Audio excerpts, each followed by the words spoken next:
The richest girl in America walked down the aisle in tears, her wedding veil hiding her swollen eyes as she married a man she didn't love. The year was 1895, and Consuelo Vanderbilt had just been sold to a duke for $10 million, about $350 million in today's money, all because her mother wanted a royal title in the family. So, yeah, subscribe for more stories, and I always wonder, where are you right now? What time is it? Drop it in the comments. Someone from Brussels said they listen on their lunch break and someone from San Francisco was going to bed. Same video, totally different days. Alright, tonight we're heading back to the Gilded Age, but before we go anywhere, get comfortable. Like properly comfortable. Pillows fluffed, blanket situation handled, perfect. Where we're going, you're gonna want to be cozy. The year is 1877. You've just woken up in the grandest mansion on Fifth Avenue in New York City. The sheets beneath you aren't just silk, they're the finest Chinese silk money can buy. The ceiling above you soars 30 feet high, painted with cherubs and clouds that cost more than most people's homes. The walls are lined with tapestries from medieval France, and the fireplace could roast an entire cow. But despite all this luxury, there's something wrong. Your back aches from the steel rod strapped down your spine. It runs from your neck to your tailbone with another rod across your forehead. You're 10 years old, and this torture device isn't punishment, it's training. Because your mother has decided that your posture must be perfect, your legs twitch with pain throughout the night, but you don't dare complain. The servants call it the Vanderbilt fidgets, as if even your discomfort should have a fancy name. This is life for young Consuelo Vanderbilt, and every morning begins the same way. A maid arrives to unbuckle the contraption, and only then can you breathe freely. But the relief is temporary, because the day's lessons are about to begin. Sit up straighter, her mother snaps, rapping Consuelo's knuckles with a wooden ruler. A proper lady never slouches. Consuelo is the daughter of William Kissam Vanderbilt, heir to the Vanderbilt Railroad fortune, the richest family in America, possibly the world. But in this house, money means nothing compared to the ambitions of her mother, Alva. Imagine being the richest girl in America and having absolutely no freedom. Weird, right? Like having a golden cage that's still, well, a cage. Do you know what your problem is? Alva says to her daughter one morning at breakfast. The silverware is so heavy it requires actual effort to lift it to your mouth. Your nose is too sharp, and your posture is still atrocious despite everything I've done. Now, if your mum said this to you today, you'd probably be in therapy until you died. But for Consuelo, this was Tuesday. I don't ask you to think, her mother once told her. I do the thinking. You do as you're told. And what Alva was thinking about, constantly, obsessively, was how to marry her daughter to European royalty. Each morning, Consuelo joins the Rosa classes, an elite group of half a dozen girls from the right families, educated in private rooms rather than common schools. They study Latin, literature, mathematics, manners, music, and French dictation. They read Milton and Virgil while carriages rumble past outside. The girls learn to nod at the right questions and never ask their own. Consuelo's voice, when she's allowed to use it, is described as graceful. Her walk is measured in inches. When she sits perfectly upright, whether for a lesson, a luncheon, or the half hour allotted each day for speaking with her mother. Words are weighed, topics are rehearsed, reactions are managed. Do you know why we're doing all this? Alva asks one day, adjusting Consuelo's hair with painful precision. Consuelo stays silent. She's learned that most questions from her mother are traps, because one day you will be a duchess, maybe even a queen, and when that happens, you'll thank me for every lesson, every correction, every moment of discipline. But beneath her silent exterior, Consuelo has a secret world, books. While her body is being shaped into something ornamental, her mind moves at speed. In French, German and English, she devours history and legend. She memorizes La Fontaine and Faust and writes essays on the Punic Wars. She dreams not of gowns or invitations, but of Sparta, of Joan of Arc, of heroines who survived on wit and will alone. She admires women who resisted, women who led, women who heard voices no one else believed. And at night she invents voices of her own, whispered rebellions in the quiet dark. Her younger brother Willie is her partner in rare moments of joy. They ride across the estate's pond, chase frogs, and once upend their governess into the water, laughing until they're caught. At home, they're punished. Willie cries. Consuelo does not. There are moments of unexpected kindness. Her nurse, Bua, offers what no one else does, gentleness. It's Bua who brings her to visit the daughter of a groundskeeper, a girl her own age, paralysed, bedridden, without even a doll to hold. No pearls, no portraits, just stillness. How much I owe to Bua, Consuelo would later write. It was from her I learned the happiness helping others brings. Even then, even as a child, she begins to question what it means to be rich and what it means to be free. At night, she climbs the grand staircase alone to her room. The gas lamps behind her dim, the walls creak and sigh, shadows slip between the banisters like hands. And in that long, silent ascent, she whispers the only prayer she knows by heart. Courage. Give me courage to reach the top and one day perhaps to escape it. Not the house, not the family, but the fate waiting at the end of the hallway. By 17, Consuelo Vanderbilt is nearly as tall as her mother, though still careful not to rise too fast. Her limbs have stretched into elegance, her features lengthened with promise, but her silence remains.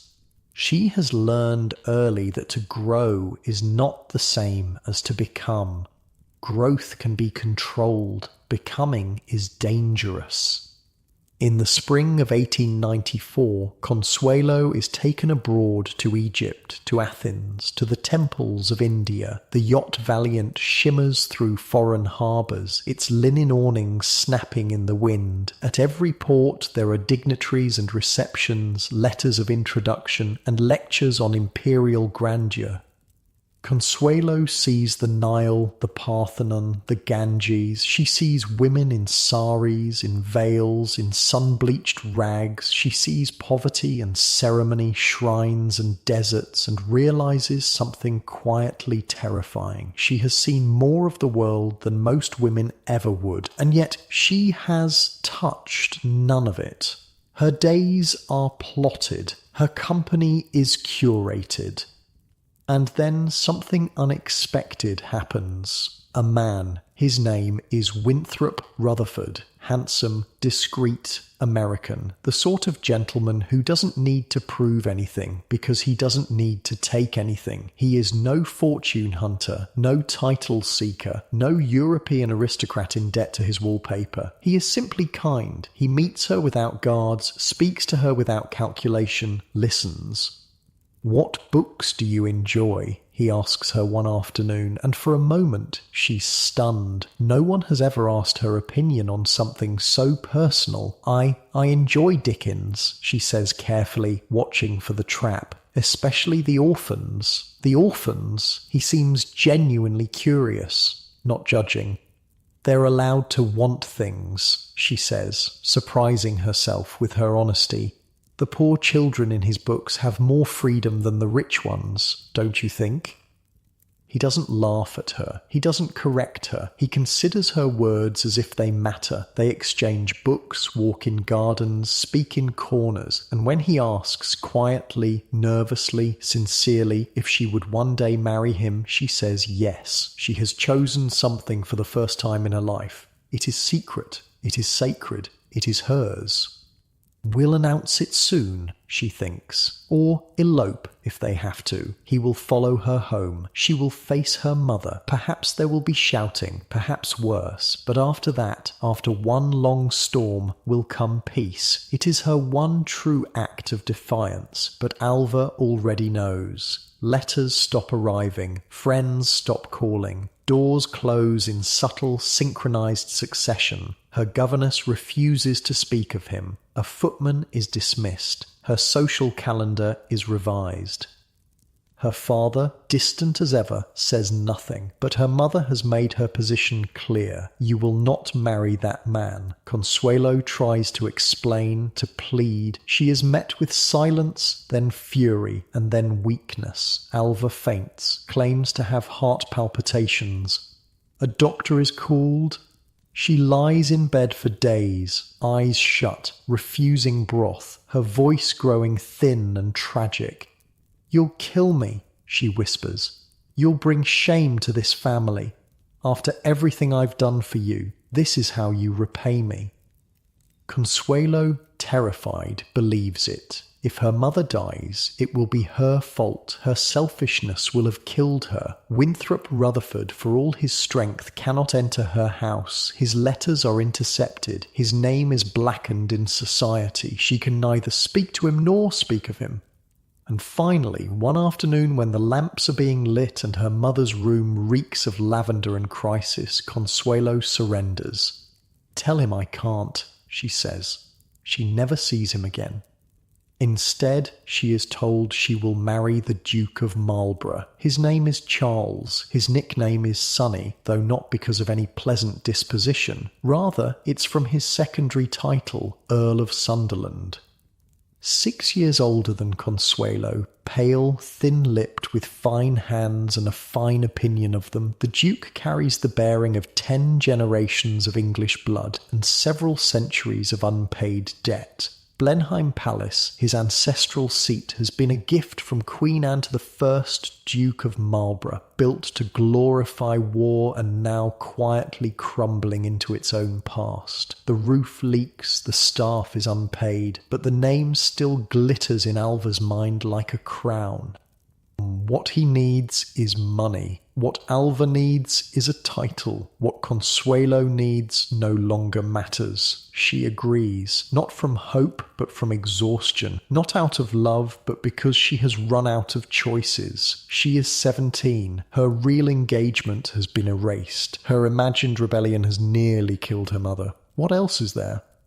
The announcement is immediate. The press explodes. Her face appears in papers across 2 continents. Her hair colour, her chin shape. She is catalogued and debated. Some reports call her the richest bride in the world. Others mock her as America's latest export, the dollar princess.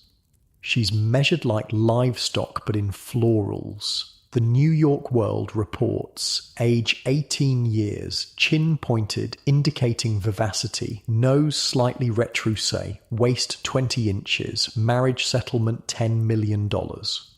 She is described like a museum piece, slender of hand, elegant of gait, obedient of bearing. People call it a fairy tale, a triumph. The union of America's wealth with Britain's pedigree, a Vanderbilt duchess, a palace renewed. No one mentions the man she has loved. No one asks if she is happy. On the morning of November 6, 1895, New York City blooms with opera glasses. By 9 a.m., thousands have gathered outside Alva's new mansion on 72nd Street, shoulder to shoulder, necks craned toward the windows. By 10, police have roped off the block. By 11, Marfifth Avenue is a wall of carriages. Inside St. Thomas Church, an orchestra plays Wagner. Reporters sharpen metaphors. She is not late, she is hiding.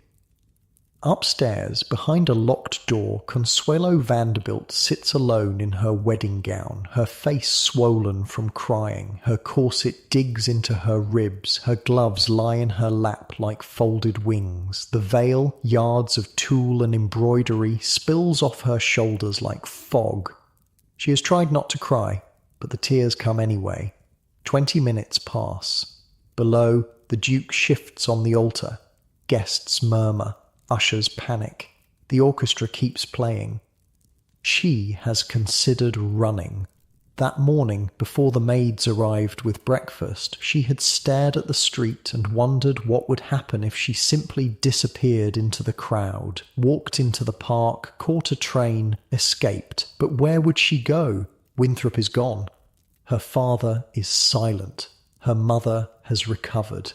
And the world, this great echoing world, is watching. Years later, Alva would become a crusader for women's suffrage. She would stand on podiums and speak of liberty. But the first vote her daughter ever cast was this: to betray her own heart. So she stands. A footman opens the door. Another fixes her train. The veil is lowered over her face, the tears tucked beneath it. The bells ring. Outside, the crowd surges. Inside, the floral arches drip with roses and chrysanthemums, lilies and ivy sweeping from gallery to nave. Palm leaves tremble in the heat of the gaslight. The doors open and Consuelo walks forward. No one can see her face. No one can hear her breathing. But she can hear everything. Every shoe scuff, every cough, every whisper. She has no bouquet. It has not arrived. Her father walks beside her, beautiful, distant. The church is a dreamscape of wealth and spectacle. 1,400 guests, 60 musicians, 50 choristers, 2 bishops, and not a single escape route. She has not run. That is all the world needs to know. She reaches the altar, says the vows, hears her name changed, and somewhere in the applause that follows, the girl who had once whispered courage with each step on the staircase is replaced by someone else. The Duchess of Marlborough has arrived. She has not married a man. She has married a dynasty. Unlike your warm bed right now with its soft sheets and personal choice of pillows, Consuelo is stepping into a life where every moment will be dictated by tradition and protocol, where every breath will be watched, every word weighed, every action judged. As she walks back down the aisle, now on the arm of her new husband, she passes her mother. Alva smiles triumphantly. She has won. Her daughter is a duchess. And Consuelo, she is thinking of something her nurse Brewer once told her. The finest cages are still cages, my dear, and the birds inside them still dream of flight. As the carriage pulls away from the church, surrounded by cheering crowds, the new Duchess of Marlborough stares out the window at the city she is leaving behind. And though her face is composed, though her posture is perfect, inside she is asking herself a question that will haunt her for years to come. What is the price of a title, and is any crown worth the weight it places on your head? She doesn't know it yet, but this wedding day is not the end of her story. It is merely the beginning, and though she enters her marriage as an ornament, a possession, a prize, she will one day find a way to become something else entirely. Not a duchess, not a dollar princess, but a woman who shapes her own fate. The carriage disappears into the crowd, and for now Consuelo Vanderbilt has vanished too, buried beneath the title, the expectations, and the glitter of a world that values wealth above happiness and position above love. But somewhere beneath it all, the girl who once prayed for courage still whispers in the dark. There was no honeymoon, not in the romantic sense, no seclusion, no sunlit journey into shared intimacy. What followed the wedding was a week at Idlehour, the Vanderbilt estate on Long Island, familiar and stately but drained of warmth, 2 near strangers inhabiting a single tableau. She wore the title. He wore indifference. They dined in silence, took tea, and practiced civility. At night, she retired alone. Like a deserted child, she would later write, I longed for my family. I faced life beside a stranger within a world I could not reach. Then came the voyage across the Atlantic. There were few ocean liners to Italy in those days, only cargo ships. They boarded a vessel suited for freight and brine, not for brides. The Duke was ill during the crossing, physically sick and emotionally absent. She nursed him quietly, without complaint. The captain offered no courtesies. There was no doctor aboard. The sea was rough. The journey felt longer than the Atlantic deserved. Picture this. You're stuck on a rocking ship for days with a man who basically bought you and he's puking his guts out while you hold the bucket. Not exactly the fairy tale they promised, right? They arrived in Europe in the dead of winter. The continent greeted them with icy winds and colourless skies. They visited cathedrals where Madonnas wore ermine capes and golden crowns, their eyes staring out beneath jewelled lashes. She was unsettled by the spectacle of grief, religion draped in velvet and pain, but dared not speak it aloud. It was in Rome that her body failed her. She fell ill, exhausted, pale, and weak. A Roman doctor, summoned in haste, offered a diagnosis with the unflinching calm of a priest delivering last rites. 6 months, he told her, perhaps a year. She was 18. And now, perhaps, dying. It was not death that terrified her. It was the idea that her life had not yet begun. I was beginning to chafe, she wrote, at the impersonal role I had so far played in my own life. In truth, the diagnosis was wrong. A second physician corrected it, but the emotional reality remained. She had lived so long in silence that even death seemed impersonal. They continued to Paris. There, in the salons of Worth and Doucet, her trousseau was completed under her husband's supervision. He insisted on grandeur, not grace. Pink velvet gowns trimmed in sable, blue satin with ostrich feathers, jewels were selected, gloves matched to gowns, a diamond dog collar so tight it chafed her throat, a tiara so heavy it gave her migraines. She did not choose. She complied. She had been told not to draw attention to herself, but now she was being shaped into a creature meant to be looked at. You represent Blenheim now, the Duke told her while examining a necklace around her throat. You must never appear less than magnificent. And what if I prefer simplicity? She asked. He looked at her as if she'd suggested wearing a potato sack to dinner. No wife of mine will ever be simple. She understood then that she wasn't a wife. She was a display case for his wealth, her family's wealth to be precise. The arrival in London was as ceremonial as a state function and just as impersonal. Carriages, a receiving line, stiff introductions. She met her husband's relatives, who were also her new judges, the Churchill-Hamilton clan. There was Lady Sarah Wilson, all hard angles and louder opinions. There was Winston, just beginning his political rise.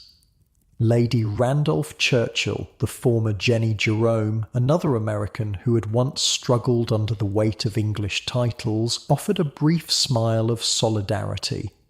The rest smiled politely. No one asked if she was well. They simply observed her, assessed her. They saw not a girl, but a duchess. They did not like Americans. They had never liked Jenny, but they liked American money. She said nothing, smiled gracefully, learned how to vanish inside a room. Then came Blenheim. You know those dreams where you're walking down endless hallways that keep stretching out in front of you? That was Blenheim Palace, except you never wake up. They entered the gates beneath a stone arch. A porter in powdered livery greeted them with a silver-topped wand. Her new home emerged from the mist like a Roman ruin born in the age of kings. The palace rose from the Oxfordshire woods like a fortress carved from golden stone. Its windows, hundreds of them, watched her without blinking. Blenheim always impressed one by its immense size and beauty, she later wrote, but at the cost of intimacy. It had been built by decree of Queen Anne, a palace not of love but of victory, a reward for war. The rooms were vast, the staircases long, portraits of dead dukes lined the halls like reminders of duty. There were salons meant for hundreds, fireplaces that roared into silence, a long gallery of books that no one read. She was shown to her chambers by servants who did not meet her gaze. Her trunks were unpacked, her bed turned down. The house was ready. She was not. One of the maids paused while arranging her dresses. "Is it true, Your Grace," the young woman whispered, "that in America houses have machines that keep them warm without fires?" "Yes," Consuelo replied. "They're called central heating systems." The maid's eyes widened. "That sounds like magic." "No," Consuelo smiled sadly. "Just progress." The Duke kept to himself. He was polite, measured, reserved. He complimented her posture once at breakfast. He mentioned the weather, he praised the staff. He had been raised not to love, but to preserve. "I married you," he told her over dinner one night, about a month after their arrival, "to save Blenheim." She looked at him across the 12 feet of mahogany table that separated them. "I know," she said simply. "Then you understand your role?" "I believe so." "Good. Your American sentimentality would be wasted here." He never touched her, not in affection, not in intimacy. They shared dinners, appearances, obligations, not life. There were no shared stories, no private jokes, no warmth. She had exchanged one form of silence for another. She learned her duties quickly. She curtsied. She received guests. She dined with duchesses and lords and ambassadors. She was presented at court. Her dresses were perfect, her English refined, her posture impeccable. She had become what was required. "I became," she would write, "the ornament to a house built for someone else's triumph." She became admired in public and unacknowledged in private. There was no rebellion. There was only routine. She was praised for her grace. She was admired for her modesty. And no one noticed she was disappearing. Outdoors, the landscape offered a different kind of silence. The villagers, though deferential, were human. The children did not know how to bow properly. The old women curtsied with shaky knees. The men removed their caps but smiled with their eyes. She began to visit the schools, the hospitals, the poorhouses. There she asked questions, and for the first time in years, someone answered honestly. "How do you survive the winters here?" she asked an elderly woman whose cottage had gaps in the walls where the wind whistled through. "We don't always, Your Grace," the woman replied matter-of-factly. "Last year we lost 3 from this lane alone. The cold takes the old ones first, then the babies." Consuelo went back to the palace that night and couldn't sleep. While she lay beneath down quilts in a room with 3 fireplaces, children were freezing a mile away. The next day, she ordered coal deliveries to every cottage within walking distance of Blenheim. The Duke was away in London. She didn't ask permission. When the bills arrived, he said nothing. Perhaps he didn't notice. Perhaps he didn't care. Or perhaps in some small way he approved. They did not care what her waist measured. They did not care what her title was. They cared that she came, that she listened, that she remembered their names. Back at Blenheim, nothing changed. She was still expected at breakfast, still expected to smile at diplomats, host garden parties, hold her husband's arm at public events. The staff still averted their eyes. Her husband still slept in another room. Her mother, from across the sea, still sent instructions written in the language of success. She obeyed, she performed, but something had begun to stir, not loudly, not visibly, but quiet, certain, alive. I had made a brilliant marriage, she wrote. I had done my duty, and I was alone. Then came her first child. The labour was long, difficult, and largely private. She was attended by midwives and doctors, but her husband remained elsewhere. The palace was hushed, watchful, expectant, not for her safety, but for the lineage she carried. And when the child finally came, a boy whole and wailing, the house erupted in celebration, not for the mother, but for the future Duke of Marlborough. Consuelo lay in a darkened room while bells were rung in the surrounding villages. Telegrams flew to London. The staff drank champagne. The Duke allowed himself a rare smile. The Spencer-Churchill dynasty had its heir. The line was secured. Her body, still aching, was acknowledged briefly. I had fulfilled my purpose, she would later write. I had given them what they wanted. She named him John. He had her mouth, the Duke's eyes, and a crown waiting for him. She loved him with a quiet intensity that surprised her. In that vast and echoing house where every glance was managed and every word measured, he became her secret, a source of warmth in a palace of marble. Around her, Blenheim bloomed into motion. Bells rang in the village. Toasts were raised in town. The servants stepped lightly as if royalty had arrived. But upstairs, behind drawn curtains, the woman who had delivered him sat in silence, too sore to stand, too dazed to speak. She was not allowed to hold him as she wished. A nanny was installed immediately. Traditions were cited. A mother, she was told, must not spoil an heir with too much affection. He was to be seen at intervals, cared for by professionals, raised with dignity. Her love was permitted, but not her presence. I had longed to give him the freedom I had once dreamed of for myself, she wrote, but the rules were older than either of us. She watched him grow through doorways and formal photographs. She was told when he was teething, when he slept, when he needed a new tutor. She received updates like a guest of honour, not a mother. She complied. She smiled at parties, posed beside his cradle for portraits, and appeared on cue when the Duke summoned her. But behind the grace was something newer, a kind of pain that sharpened rather than dulled. This was no longer the pain of obedience. This was the pain of knowing what she could not give. A second son followed, Ivor. There was no pageantry this time, no bells, no telegrams, no champagne. The dynasty already had its heir. This child was reassurance, a spare in the language of aristocracy.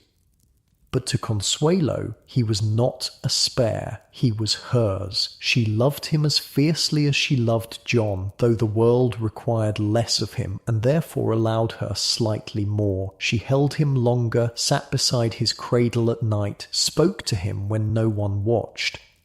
He gurgled and smiled and curled his hand around her finger, not because of a title or a future, but because she was warm and near, and for the first time she felt necessary, not to England, not to Blenheim, but to someone who had never seen a crest or a crown.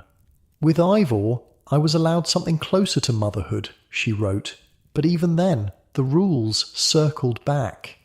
Nannies arrived, schedules resumed, the walls between mother and child reformed like frost across glass. And so she adapted again. She gave to others what she could not always give to her sons. She discovered a shelter for orphaned children tucked behind a chapel, where thin girls and threadbare urchins greeted her with wide, unpracticed curtsies. She went back the next week, then the week after that she learned names, asked questions, remembered details. She did not arrive in pearls and gowns. She arrived early, often without ceremony, and they began to greet her not as a duchess, but as someone who came back. "You again," a small boy with a crooked smile said to her one rainy Tuesday. "Thought you'd be too fancy for a second visit." "I'm never too fancy for truth," she replied, helping him with his letters. There was no transformation overnight, no triumphant declaration, no rebellion, just the slow-growing certainty that this was real. Not the gowns, not the dinners, not the practiced smile on a ballroom staircase, but this, a hand on a child's forehead, a name remembered, a window without a curtain. She dreamed once that she was walking through town without gloves. Her hair was loose, her arms were bare, and no one stopped her.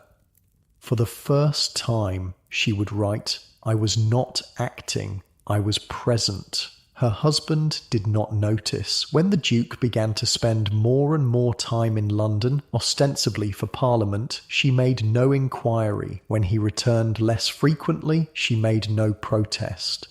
His absences, like his presence, were conducted in the language of silence. There were whispers of his affairs. Of course, society always whispered, but the whispers were not about her heartbreak. They were about her composure.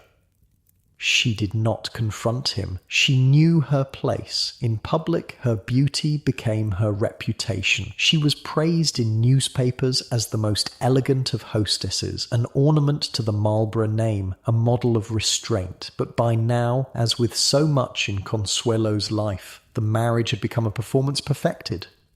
She once passed him in the corridor, he coming from one end, she from another. A footman paused and bowed to both. They nodded to one another with the grace of acquaintances at a public event. She did not remember what they said, only that they moved past each other like ghosts in daylight, acknowledged present but already fading behind them. They appeared together at court, at garden parties, at the opera. They posed side by side for portraits and waved from carriages. They spoke in clipped, cordial tones. At public dinners, he complimented her taste in flowers. She complimented his speeches. They were admired as a pair, elegant, polished, enviable. "My husband was invariably courteous," she wrote, "but there was no companionship." But at night in her room, when the candles were low and the fire had gone to embers, she would sit by the window with a book unopened in her lap, listening not for footsteps down the hall, but for her own breath. The silence no longer frightened her. It no longer meant emptiness. It meant space. And within that space, she began slowly, quietly, finally, to think. "It was in those years," she wrote later, "that I began to understand that obedience is not always virtue and silence is not always peace." She had once been made into a portrait. Now she was beginning to sketch herself. The century turned with ceremony, not revolution. Queen Victoria died in 1901, and with her an age ended, not in flames but in velvet. The mourning veils came down. The empire held its breath, and in that hush a new kind of spectacle began. On the morning of Edward VII's coronation, Consuelo stood beneath the ducal canopy, cloth of gold suspended above her head like a crown she did not wear. Her train shimmered behind her, her jewels caught the torchlight. From the choir loft, trumpets sounded, and the floor seemed to rise with sound. But she stood motionless, decorous, remote, alone.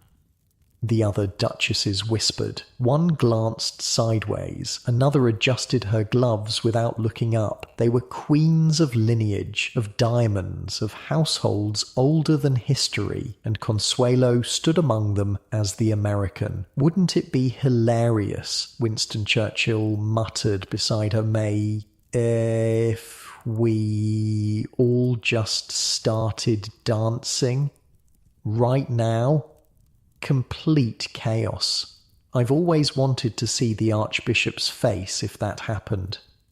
Consuelo bit her lip to keep from smiling. Churchill always made these ceremonies bearable. She held her posture. She knew the choreography. She bowed at the proper time and retreated in step, and when the king and queen passed by, she lowered her eyes. Around her neck a collar of diamonds sat like armour, gleaming, suffocating, exquisitely heavy. A gift, a symbol, a leash. I stood beneath cloth of gold, she later wrote, and no one noticed I had disappeared. That evening they dined at the palace. The room was candle-lit and immense. Goblets gleamed, silver clinked. The king complimented the duchess's composure. She bowed her head. No one asked what she had seen. No one asked how it had felt. They asked only if the veil had caught the light. Unlike your snug bed now, where you decide when to sleep and when to rise, every moment of her day was planned, examined, judged. It's hard to imagine that level of constant scrutiny, like living in a museum where you're also an exhibit. That winter, the Marlboroughs journeyed to Russia, drawn by the grandeur of a court that glittered like legend and trembled like warning. St. Petersburg shimmered with snow and suspicion. The streets were wide but windswept, the palaces imposing but hollow. At first glance, it was splendour. At second, strain. At the Winter Palace, Consuelo wore white satin. Her tiara flashed beneath chandeliers. Scarlet footmen stood, sentinel. Mazurkas began. Grand Duke Michael took her hand and laughed when she stumbled. "Never mind," he said. "I'll do the steps." He would be executed 16 years later. At another supper, her seat was left empty. When the Tsar arrived, he filled it. "Russia is not ready for democracy," he told her softly. "We are 200 years behind Europe." He feared his ministers, feared the people, feared giving power long enough for anyone to become dangerous. Then he smiled gently at her with a wink. "I know everything you've done in Russia. The secret police send me reports." Behind the charm, the system watched. At the Hermitage, supper was served among Van Dycks and saints under flickering candlelight. A familiar tune played, "Marlbrook s'en va-t-en guerre." The Tsar smiled. She smiled back, but unease stirred. Versailles again, she thought. Everything glittered, nothing breathed. Then, in 1903, they were invited to India. Lord Curzon staged the Delhi Durbar like an imperial opera. Gun salutes, gilded elephants, guards, and golden sashes. A palace of tents shimmered in the dust.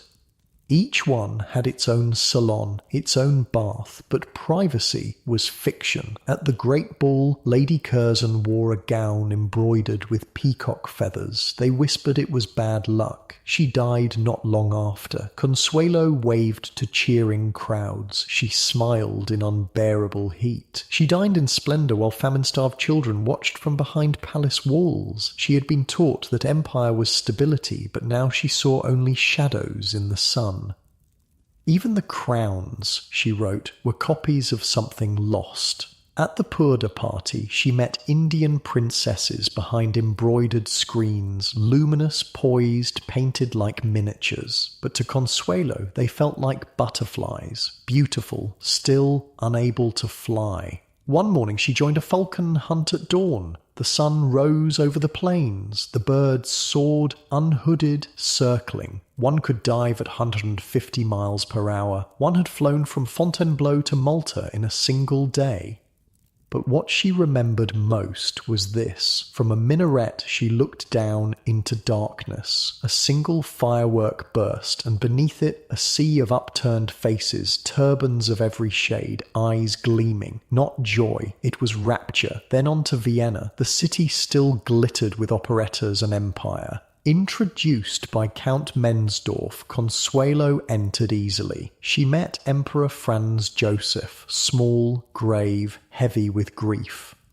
On Maundy Thursday, she watched him wash the feet of 12 poor men. The Archduke's laid out food. It was whisked away. The gesture remained. The soul was gone. She visited the Spanish riding school, watched a groom catch a horse's waist mid-air so it wouldn't touch the floor.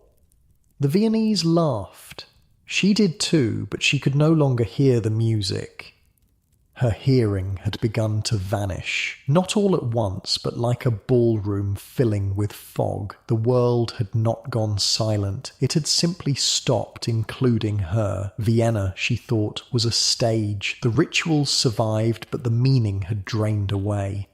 When John Singer Sargent arrived at Blenheim to paint her, he was brisk, fidgeting, always smoking. He refused to let her wear pearls, called her neck a tree trunk. Her dress was ivory satin, her posture impeccable. The boys stood beside her. The Duke wore his garter robes.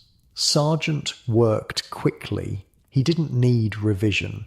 "He captured me beautifully," she said, "but he did not find me." When the portrait was hung in the Great Hall, she looked at it the same way others did, from the outside.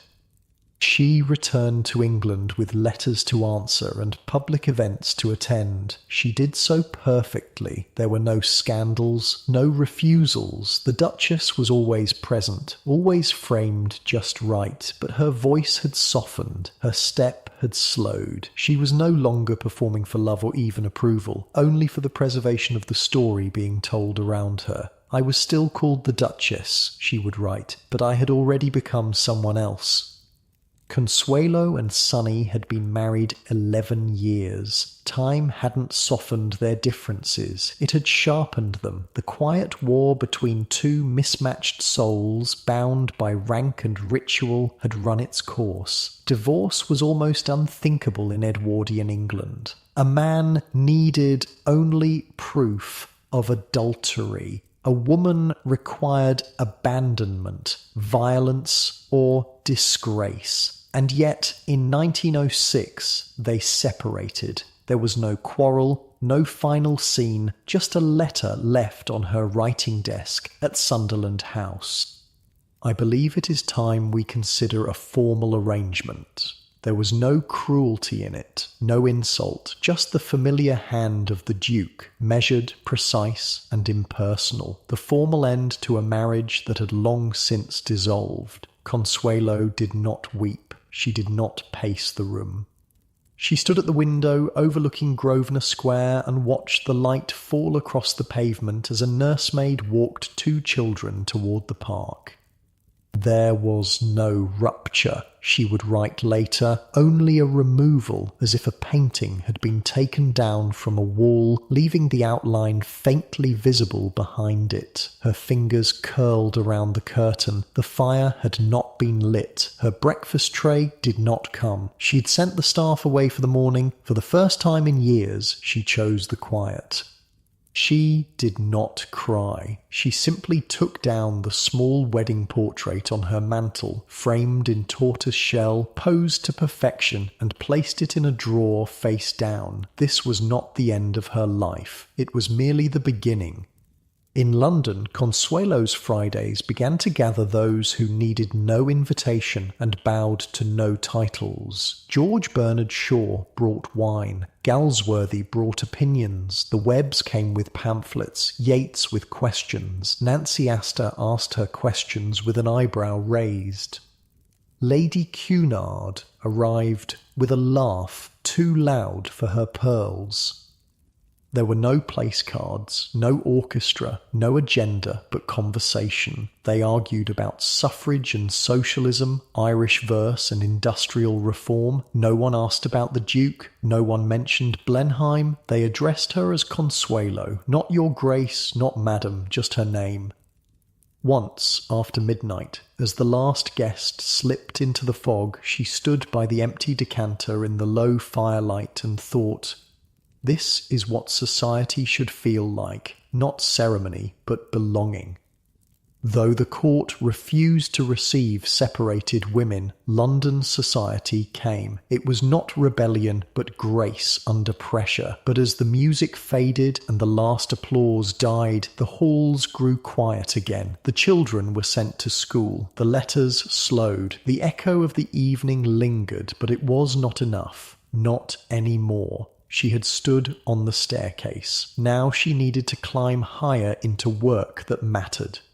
She found it in Ensley Street. The house smelled of coal, starch, and damp wood. It was a home for the wives of first offenders, women whose husbands had been sent to prison, leaving them behind with children and shame. The church army called it a refuge. Most simply called it temporary. She had come expecting to observe. Instead, a baby was placed in her arms. "He hasn't cried since last week," said one of the matrons, "but he won't sleep either."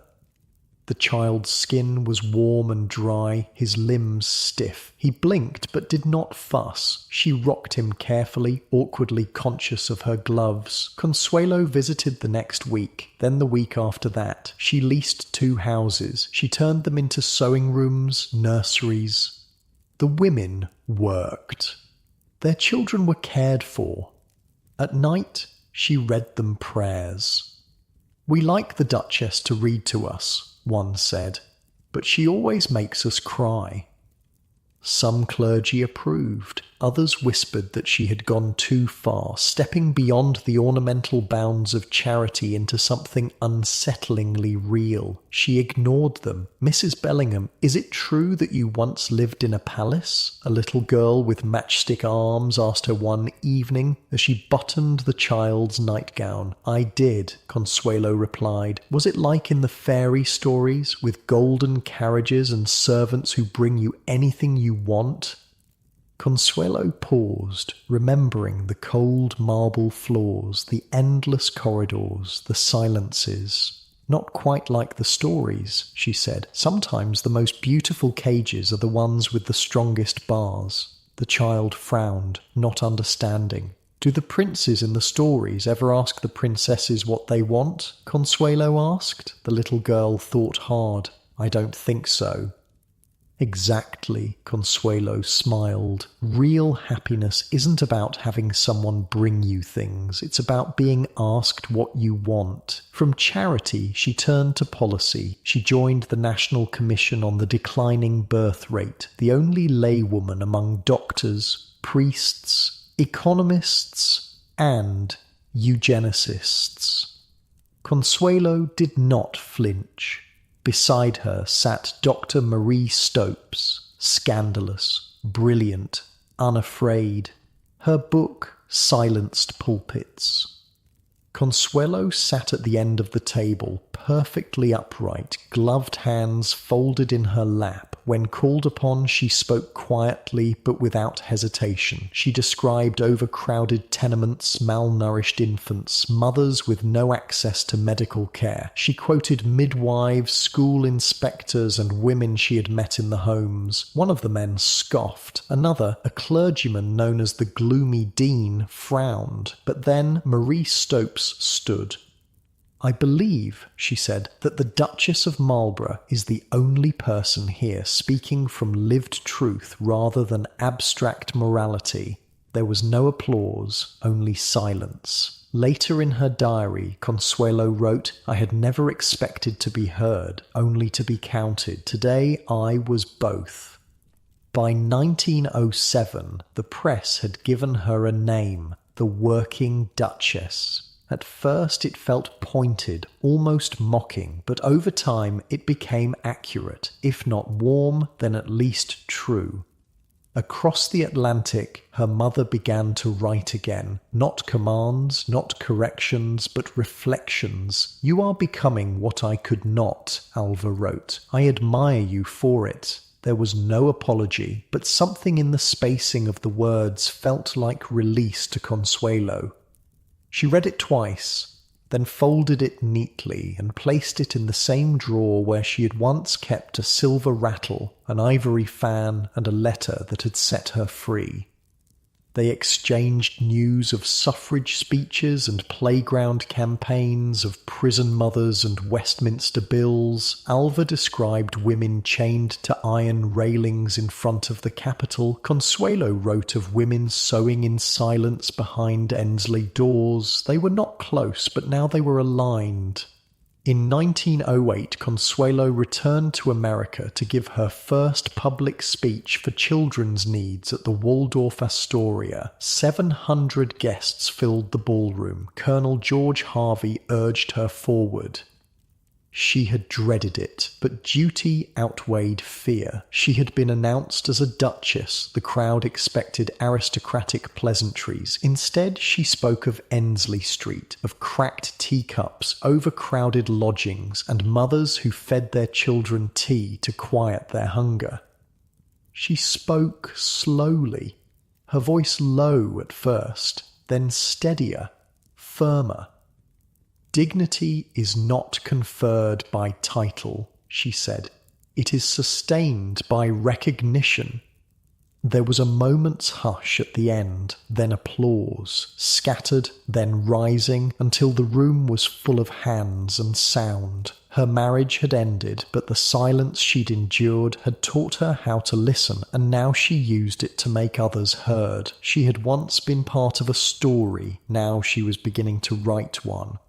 In November 1913, Sunderland House opened its doors to a carefully selected guest list. Bishops in stiff collars, politicians with polished shoes, society women balancing lorgnettes and expectations. They arrived expecting tea and conversation, a graceful morning's nod to charity.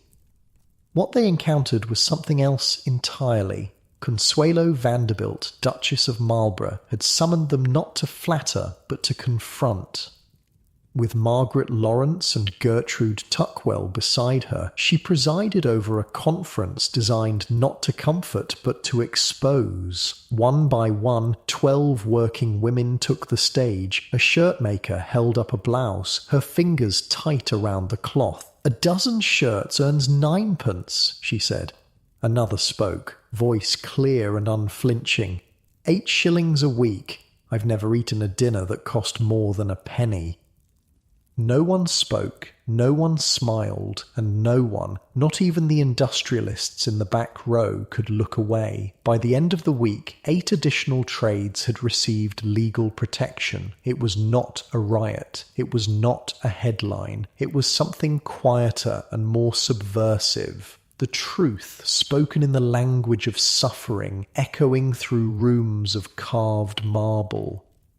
For Consuelo, it was a moment of clarity and collapse. After a speech in Liverpool, she rode the train home in silence. Her limbs ached, her breath came shallow, a hot water bottle warmed her feet, but still she shook, and as the countryside slipped past in dusk and fog, her thoughts turned inevitably to her mother. Alva Vanderbilt, once her tormentor, had changed. Widowhood had not softened her, but redirected her. Alva had hurled herself into the suffrage movement with the same force she had once used to mould a debutante's spine. But this time, the ambition was not personal. It was political. She marched, she funded, she organised, and remarkably she invited Consuelo not as pupil but as partner. Through her, Consuelo met the women who led the charge. Emmeline Pankhurst, fierce beneath lace and bone, Christabel, fire-tongued and defiant, Dr. Anna Shaw, who had once delivered babies and sermons with equal authority. These women had suffered, some had starved, some had bled, and none begged permission.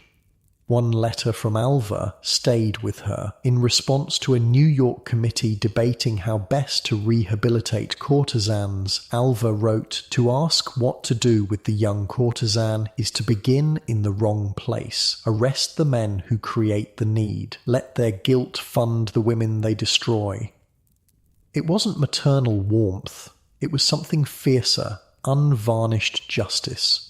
A woman once consumed by status, now advocating for the invisible and discarded. In 1913, Consuelo stood beside her at the International Woman Suffrage Alliance in Budapest, listening to Anna Shaw preach beneath vaulted ceilings. For the first time, their work felt shared, not staged, not rehearsed, but real. Then came war.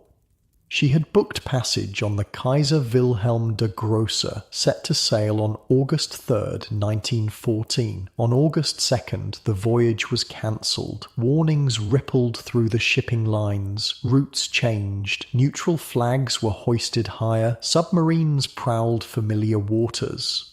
3 days later, she boarded a brightly lit American steamer. Other ships passed in darkness, their hulls scrubbed of identity. Her sons were still at Eton. Blandford, barely 17, had already been measured for war. The American Women's War Relief Fund asked her to serve. She said yes. Within months, she led the opening of hospitals in Devon and London. She organised committees, raised funds, and trained women to take up roles left vacant by enlisted men. When proposals arose, Mrs. Whitelaw Reid simply asked, "How much do you need?" and pledged it. By 1915, Sunderland House had become a meeting ground for the war's invisible architects. Her home for prisoners' wives became a maternity annex, 18 beds for unwed mothers, girls carrying more than shame. One of them wept beside her newborn. Her husband, a black American, had left for the front. The baby's pale skin terrified her. A nurse tried to reassure her. Newborns often look pale at birth. His colour will come. But the fear of judgment, abandonment, disbelief remained.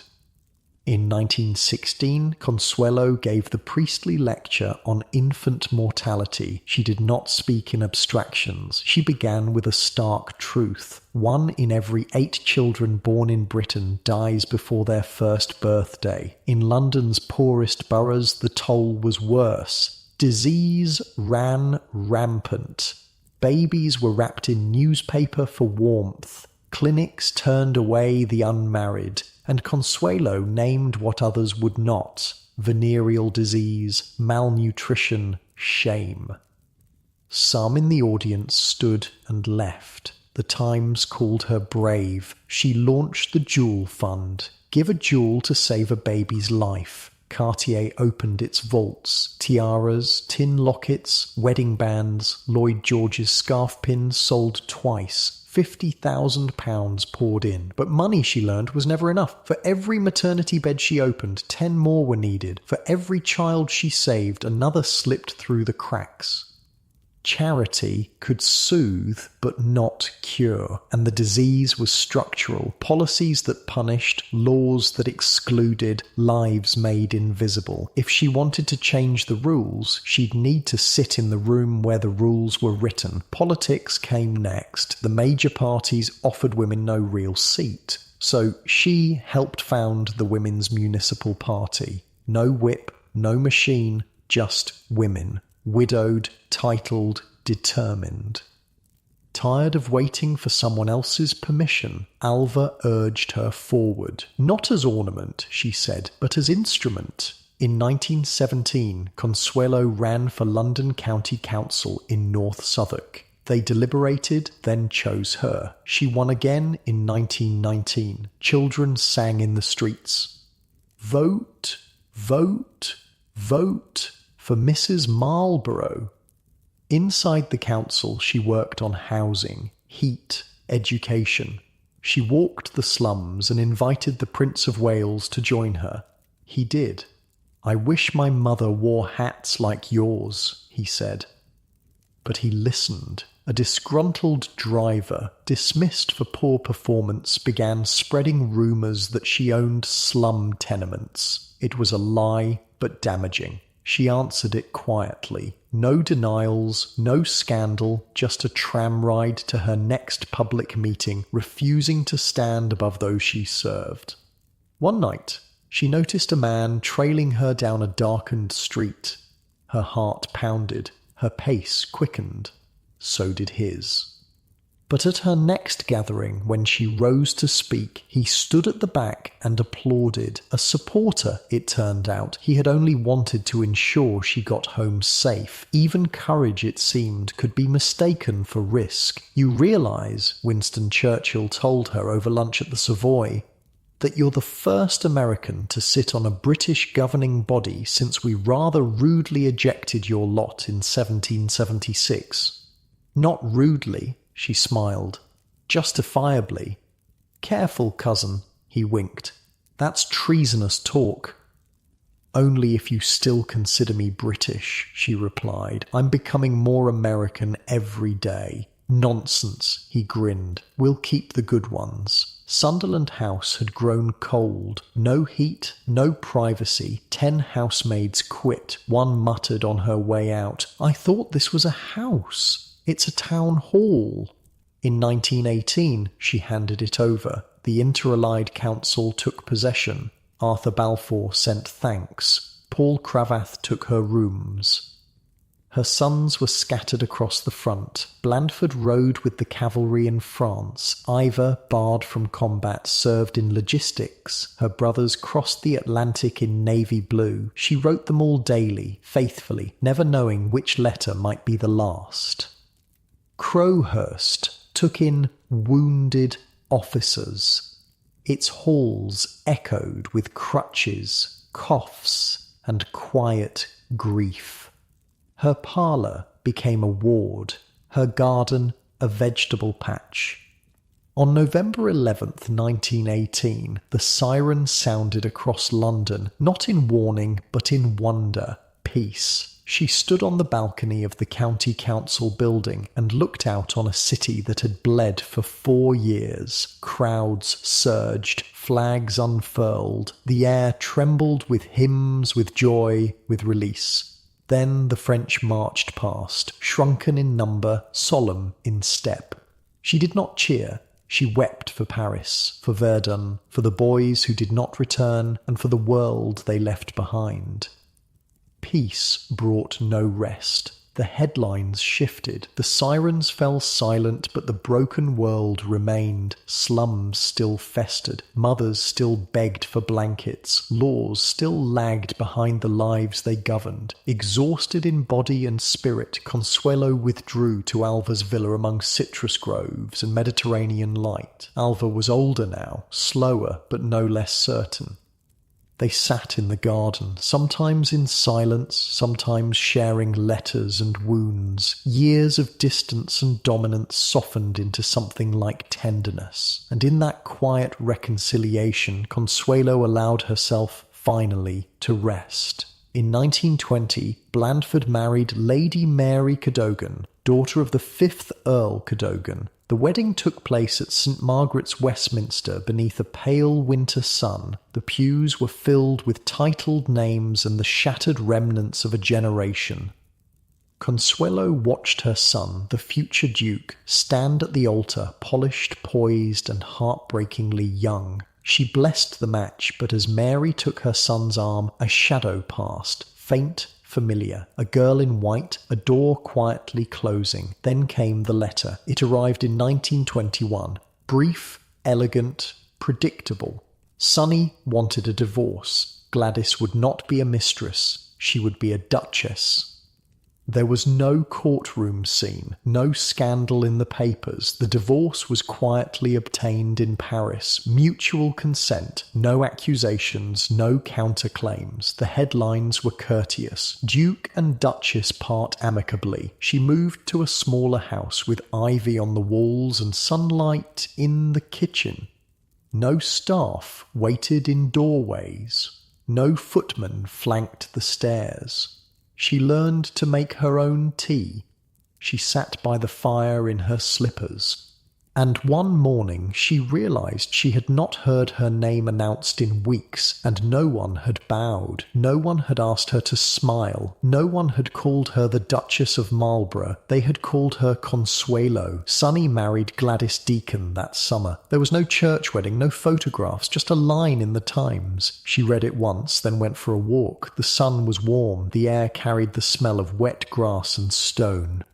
and for the first time in decades, she walked with no destination, no duty, no script. She had been traded for a title. Now she had given it back, and she did not miss it. Unlike your warm, cozy bed now, where you make your own choices, she had spent most of her life living by others' rules, smiling when told, speaking when permitted. But now, at last, she was beginning to find the one thing that had eluded her from the start: freedom.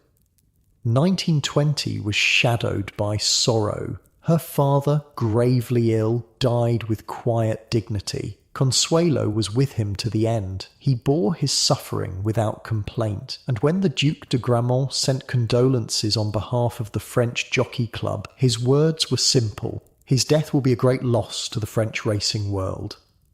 Letters arrived from every corner: aristocrats, jockeys, stable hands, surgeons. The Paris clinic he had funded mourned deeply. Consuelo had often helped there alongside her stepmother. Now she helped plan the burial. He was laid to rest in the family vault on Staten Island. In the house where once children had peered down on balls from the upstairs gallery, hymns now echoed through closed doors. She spent long, still weeks in her mother's medieval-style home on Long Island. Alva had helped win the vote. She had become president of the National Woman's Party, but she was alone. Consuelo prepared to begin again. She sold Sunderland House, gave Portman Square to her son, released Crowhurst. Each home carried its own memory, each farewell its own grief, but she knew it was time. Her sons were grown, Blandford happily married, Ivor studying at Oxford. She had given them stability. Now she needed freedom. She moved into the Paris house her father had given her, but his death had ended the companionship she had hoped for. Alva joined her there, and with her Aunt Jenny, they built something soft and quiet. Waiting for the final steps of divorce, Consuelo leased a villa near Aza. She travelled often to England, but did not expect to fall in love. On July 4th, 1921, she married Jacques Balsan in the Chapel Royal of the Savoy at 9 a.m. to avoid reporters. This was quieter, warmer. They followed with a civil ceremony. Colonel George Harvey, American ambassador, and General Cornelius Vanderbilt stood as witnesses. There was no coronet, no throne, but there was peace. Jacques Balsan was beloved everywhere. Kind, clever, brave. Children loved him. So did generals, gardeners, and grand dames. He was, she realised, not a man who needed to impress, but one who knew how to care. Jacques was a pilot, but before planes, he flew balloons. In 1899, he floated from France to Russia, crashing in Prussia and landing at the estate of Baron von Bandemer. He was greeted politely, shown a monument to the French defeat at Sedan, and sent on his way. He bought his first airplane in 1909 and earned pilot license number 18. In Morocco, he flew reconnaissance against the Moors, risking capture and torture. In 1913, he received the Legion of Honor. In World War I, he scouted during the First Battle of the Marne. Later, with Consuelo's father and Dr. Gros, he helped establish the Lafayette Escadrille, precursor to the American Air Force. They had met years before when she was still a newlywed and he a dashing guest at Blenheim. During the war, he had once sent her a postcard before a bombing run. I did not expect to return. Now he had. Unlike the Duke, who saw her as an ornament, Jacques saw her as a partner. What would you like to do? He asked her one morning over breakfast. A question so simple, yet so revolutionary that she nearly dropped her cup. Do? She repeated. Yes, he smiled. With your life. With our life. What would you like to create? No one, not her mother, not her ex-husband, not society, had ever asked. She thought for a moment, then smiled back. Everything. Their marriage was not recognized by the Catholic Church. In France, where Catholicism ruled society, divorce was rare and remarriage without annulment forbidden. Jacques' family, devout and bound to tradition, could not receive her. She asked him not to break with them. She would wait. When in 1926 Marlborough sought his own annulment, the moment came. With the help of her mother and old governess, she petitioned Rome. Her lawyer, Sir Charles Russell, warned that only proof of coercion would suffice. Alva consented as a way to apologise for that action so long ago. She admitted she had forced her daughter unwillingly to marry. The Vatican ruled in Consuelo's favour. No bribes had passed, only courage and truth. Now married in the church, Consuelo was welcomed into the Balsan family. At the chateau in Chaumet, once established by the Prince de Condé, she met them all. Madame Charles Balsan, Jacques' great-aunt, presided in lace and black. She offered Consuelo a golden heirloom box. "We loved him too," she seemed to say. "And now we love you." Later, Consuelo wrote her a letter of thanks. The matriarch read it aloud to the family. It was, she recalled, a moment of true reconciliation. In Paris, she and Jacques made their home near the green lawns of the Champ de Mars. From her window, she watched cavalry officers trot by at dawn. Children played, readers claimed benches. The Seine shimmered, the Eiffel Tower blinked its message to the sky. Their house, designed in 18th century style, was filled with antiques and discoveries from long walks along the quay.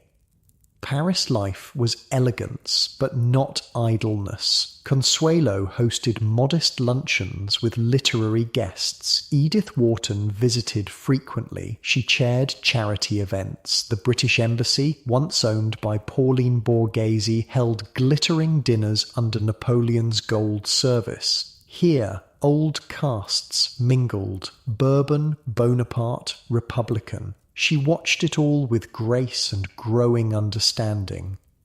"You know what's strange?" she said to Jacques one evening as they returned from a salon hosted by the Comtesse de Noailles. "I used to think being a duchess was the height of power, but I had no power at all. And now?" he asked, helping her with her coat.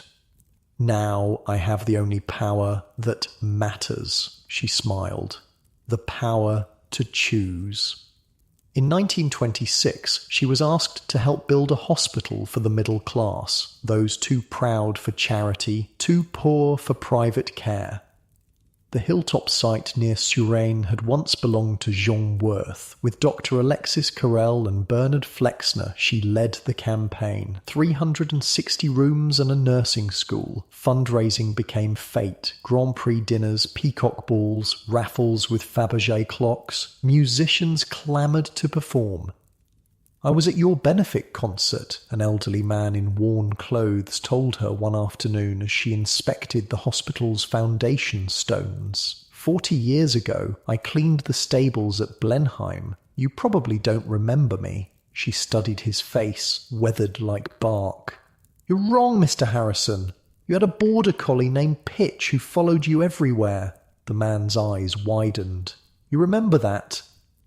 "I remember everyone who was kind to me," she said. "You let me feed Pitch when no one was looking." He nodded, suddenly shy. "This place you're building, my daughter's expecting her first. They live in 2 rooms, no proper doctor for miles." "She'll have a room here," Consuelo said, touching his arm. "The best care we can give." "Why, though?" he asked. "Why go to all this trouble for people you don't know?" She looked out over the construction site, the men laying foundations in the afternoon sun. "Because I spent half my life as decoration," she said. "I'd rather spend the rest being useful." For many, a Gilded Age socialite, possessing a luxurious Parisian mansion and a villa on the Riviera might be more than sufficient. As a former duchess and Vanderbilt heiress, Consuelo was not your garden variety Gilded Age socialite. Having relocated to France, she needed a country place within easy reach of Paris. To that end, in 1922, Jacques and Consuelo purchased and restored Château Saint-Georges Motel, an early 17th century manor near Dreux in Normandy. The chateau was a resurrection project. Neglected for decades, its roof leaked. Its gardens had surrendered to wilderness. Its windows stared blankly into nothing. "It's a disaster," the real estate agent warned. "Completely uninhabitable." Jacques laughed. So was Blenheim, and they called that a palace. They worked side by side, hiring local craftsmen, sourcing materials, replanting the gardens. Unlike Blenheim, with its armies of servants and rigid protocols, St. George Motel became a place of creation. "I never knew you could hang curtains," Jacques teased, watching her measure a window. "I never knew I could either," she admitted. "It's delightful to find out." Consuelo continued her charitable endeavours there, establishing a sanatorium for children and founding a hospital nearby. Winston and Clementine Churchill were regular guests. The chateau became their sanctuary, a place where titled guests mixed with artists, where conversation flowed without protocol, where children were welcome at the table. "I've been thinking," she told Jacques one evening as they sat in the garden, watching the sun melt into the horizon. Bees hummed in the lavender, the air smelled of wild thyme and warm stone. "A dangerous pastime," he teased. "I want to start a summer camp here. For city children who never see trees or clean air." He nodded. "How many?" 50 to start. We'll need to build cabins, hire teachers." "Done," he said simply. She looked at him, this man who never questioned her dreams, only asked how to help realize them. "Just like that?" "Just like that," he smiled. "I trust your heart." That summer, the grounds of St. Georges Motel filled with laughter as children from Paris tenements discovered forests and streams, ate fresh food, slept under quiet skies. Consuelo walked among them, not as a duchess or a Vanderbilt, but as someone who remembered what it meant to be caged, to be hungry for space and sky. A small boy with hollow cheeks tugged at her skirt one afternoon.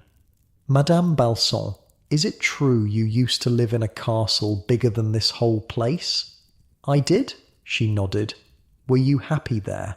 She considered his question, its directness, its innocence. "No," she said simply, "I wasn't." "But you're rich," he frowned. "My papa says rich people are always happy."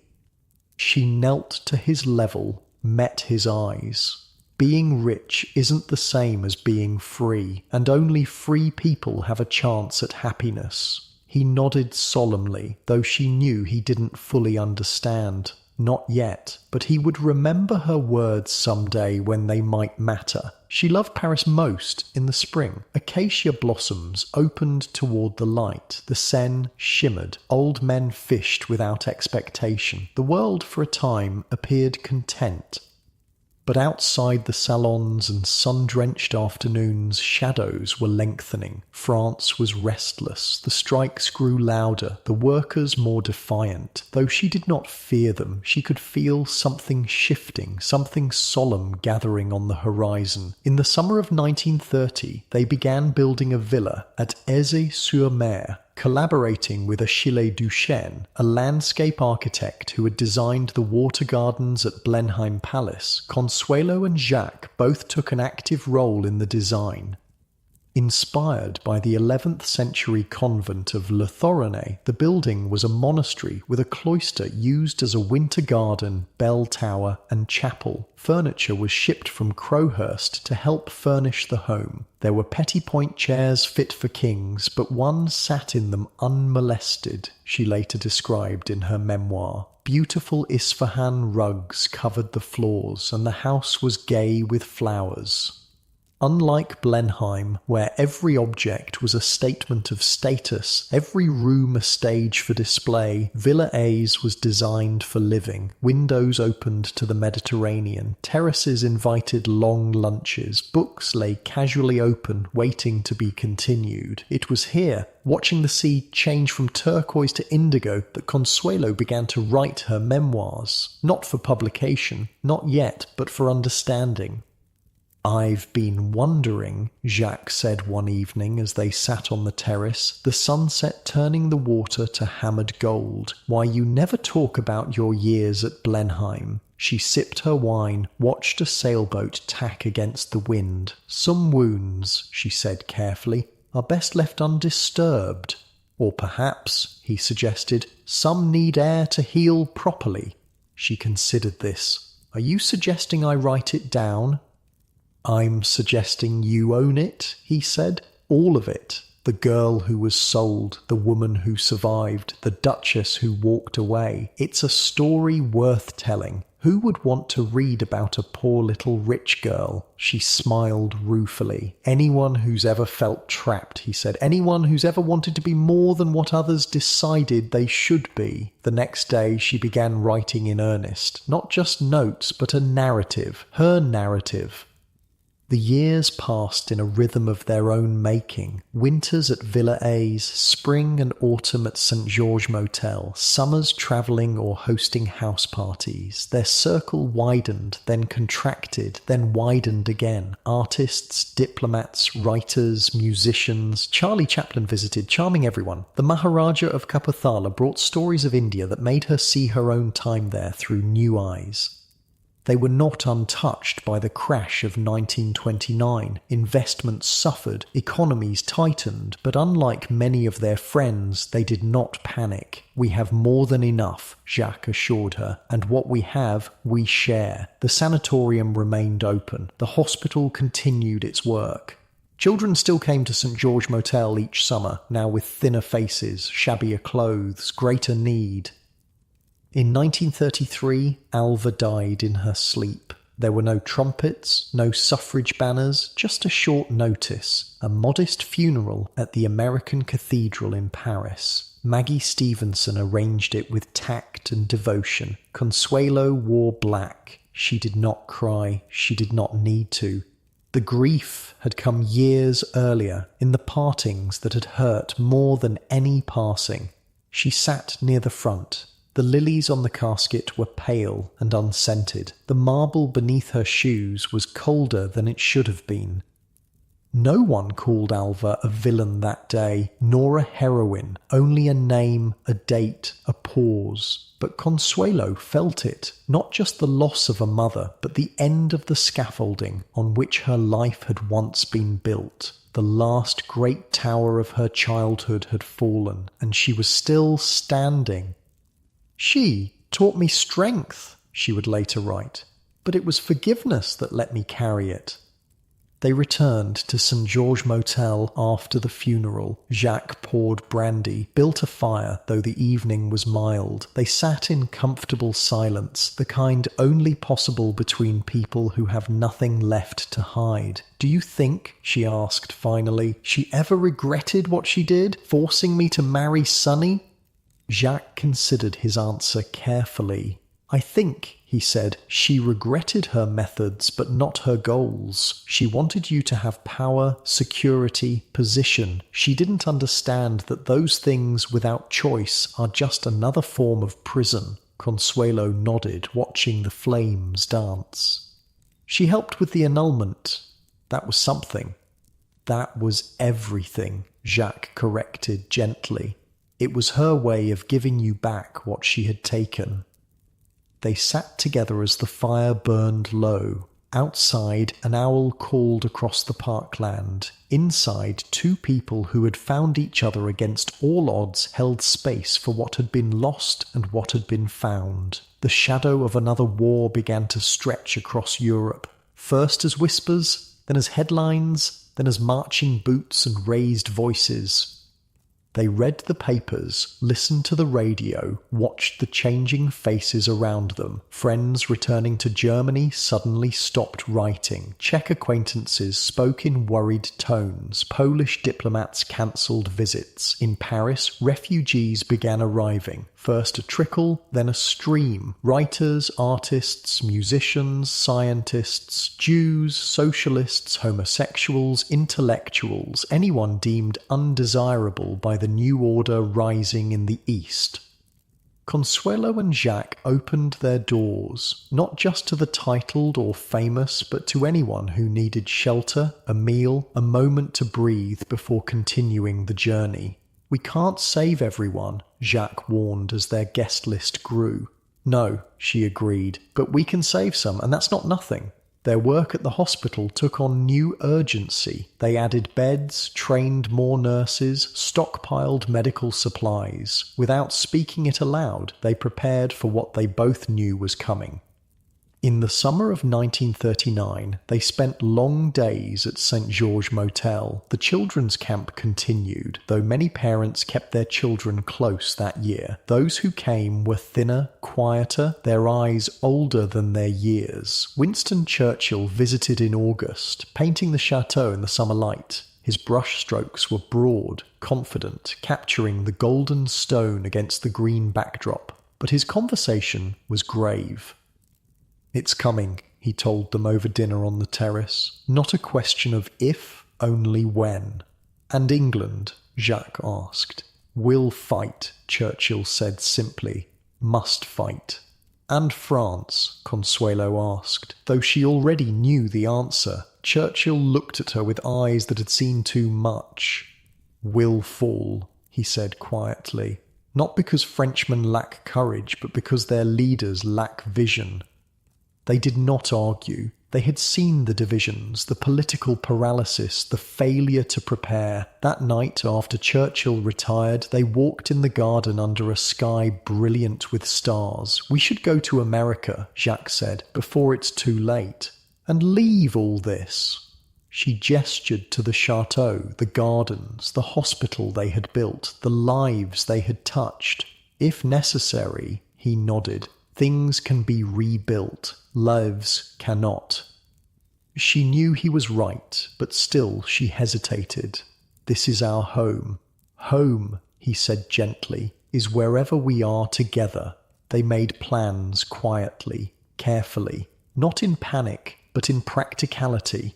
American passports were updated, funds were transferred, arrangements were made for staff, for patients, for the children in their care. They told no one, not wanting to spread fear, but they watched and waited, ready to move when the moment came.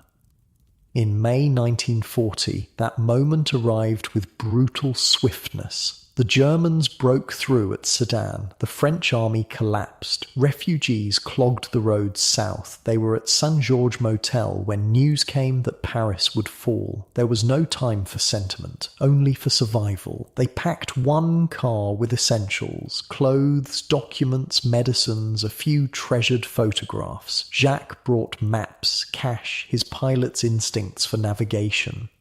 As they prepared to leave, a young mother appeared at their door, two small children clinging to her skirts. "Please," she said, her voice barely audible. "They're looking for my husband. He's Jewish. We have nowhere to go." Consuelo looked at Jacques. He nodded without hesitation. "You'll come with us," she told the woman. "We'll find a way." The children were squeezed into the back seat, wide-eyed and silent. The mother sat between them, holding their hands. As they drove away, Consuelo looked back at St. George Motel, its windows reflecting the morning sun, its gardens in full bloom. She did not know if she would ever see it again. "I left Blenheim without a backward glance," she told Jacques as the chateau disappeared around a bend in the road. "Why does this hurt so much more?" "Because Blenheim was never yours," he said simply. "This was." They joined the exodus south, a river of humanity flowing away from the advancing German army. Cars, carts, bicycles, people on foot carrying whatever they could. The roads were choked. What should have been a 6-hour journey took 3 days. They slept in the car, shared their food with fellow refugees, helped push vehicles that ran out of fuel. The woman and her children, her name was Sophie, her boys Thomas and Michelle, remained quiet, watchful, as if afraid that making any sound might bring disaster upon them all. At a checkpoint, a French officer examined their papers with weary eyes. "Balsan," he said, recognition flickering. "The aviator," Jacques nodded. The officer glanced at Consuelo, then at Sophie and the children. Something passed between the men, an understanding. "Go through," he said, handing back their documents. Quickly, they reached the Châteauroux, where a friend had a house in the war zone. The place was a sanctuary in chaos, a moment of pause in the headlong flight. Sophie put her children to bed in a real room with clean sheets. They fell asleep instantly, exhausted by fear and motion. "Thank you," she told Consuelo as they sat in the kitchen drinking tea that tasted of normalcy. "I don't know what would have happened to us." "Don't thank me yet," Consuelo said. "We're not safe. None of us are." "But you didn't have to help us," Sophie insisted. "You could have saved yourselves." Consuelo thought of all the people who had never helped her when she was trapped, of all the doors that had remained closed, of all the voices that had remained silent. "Actually," she said, "we did have to help. That's what being human means." The next day, they continued south, aiming for the Spanish border. If they could reach Spain, they could reach Portugal. If they could reach Portugal, they could find passage to America. But Spain was not welcoming refugees, especially not Jewish ones. They would need to cross the Pyrenees on foot, through mountain passes guarded by both German and Spanish patrols. Jacques knew people, fellow pilots, resistance fighters already organising. Arrangements were made, guides were found, money changed hands. They abandoned the car, taking only what they could carry. Sophie's boys were too young to walk far, so Jacques carried Thomas on his shoulders while Consuelo took turns with Sophie carrying Michelle. The mountain path was steep, treacherous in the summer heat. They moved only at night, hiding during the day in shepherds' huts or caves or dense forest. On the third night, they heard dogs barking in the distance. Patrols. They froze, holding their breath. Michelle whimpered, and Sophie quickly covered his mouth with her hand. The barking grew louder, then fainter. The patrol had turned another way. They continued, every step a victory against fear, against the forces that sought to destroy lives deemed unworthy.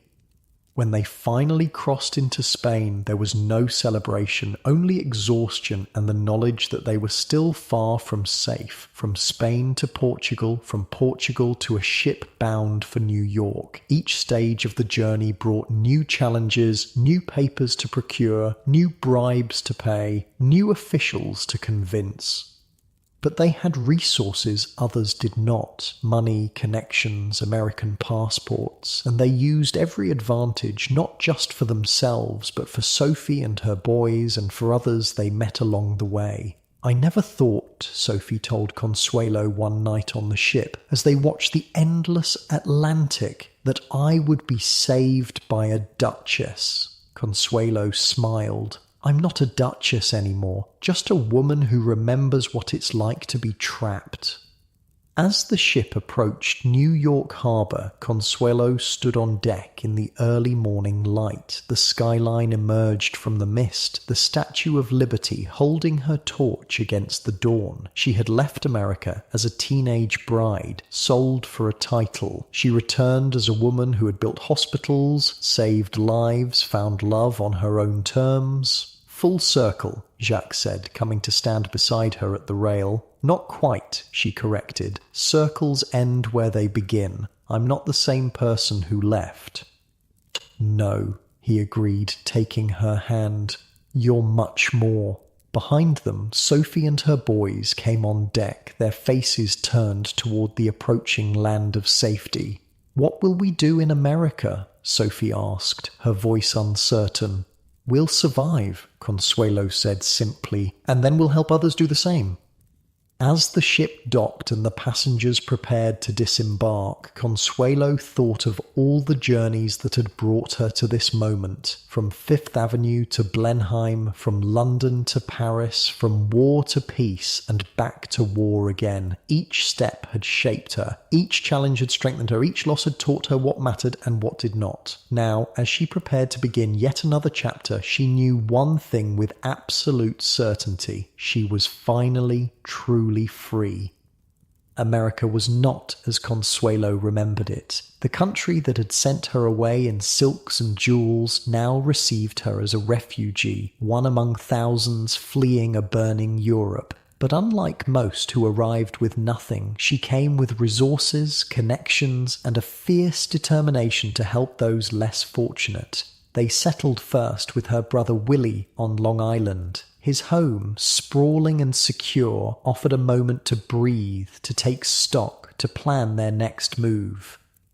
Sophie and her boys were given a cottage on the grounds. Jacques helped the boys build model airplanes. Consuelo taught Sophie English. In the evenings, they listened to war news on the radio, marking maps with pins, watching Europe disappear beneath the Nazi tide. "I keep thinking about St. George Motel," Consuelo told Jacques one night as they walked along the shore. "The children who came to our camp, the hospital, what's happening to them all?" "Some will survive," he said. "Some won't. We did what we could." "It doesn't feel like enough." He took her hand. "It never does." The Red Cross asked for her help coordinating relief efforts for France. She said yes without hesitation. Her fluent French, her connections on both sides of the Atlantic, her experience managing large-scale projects during the previous war, all made her invaluable. She established an office in Manhattan, gathered volunteers, organized shipments of medical supplies and food. She wrote letters, made calls, pulled strings. She used every connection, every favor owed, every resource at her disposal. "Mrs. Balsan," a young volunteer asked one day, "is it true you used to be a duchess?" Consuelo looked up from a stack of invoices. "A lifetime ago," she said, "but you gave it up." "I didn't give up anything worth keeping." The woman nodded slowly. "My fiancé is in the Pacific. Everyone says I should wait for him, that it's my duty." "Do you love him?" Consuelo asked. "I thought I did. Now I'm not sure." Consuelo set down her pen. "The only duty that matters is the one you owe yourself. Everything else is just other people's expectations."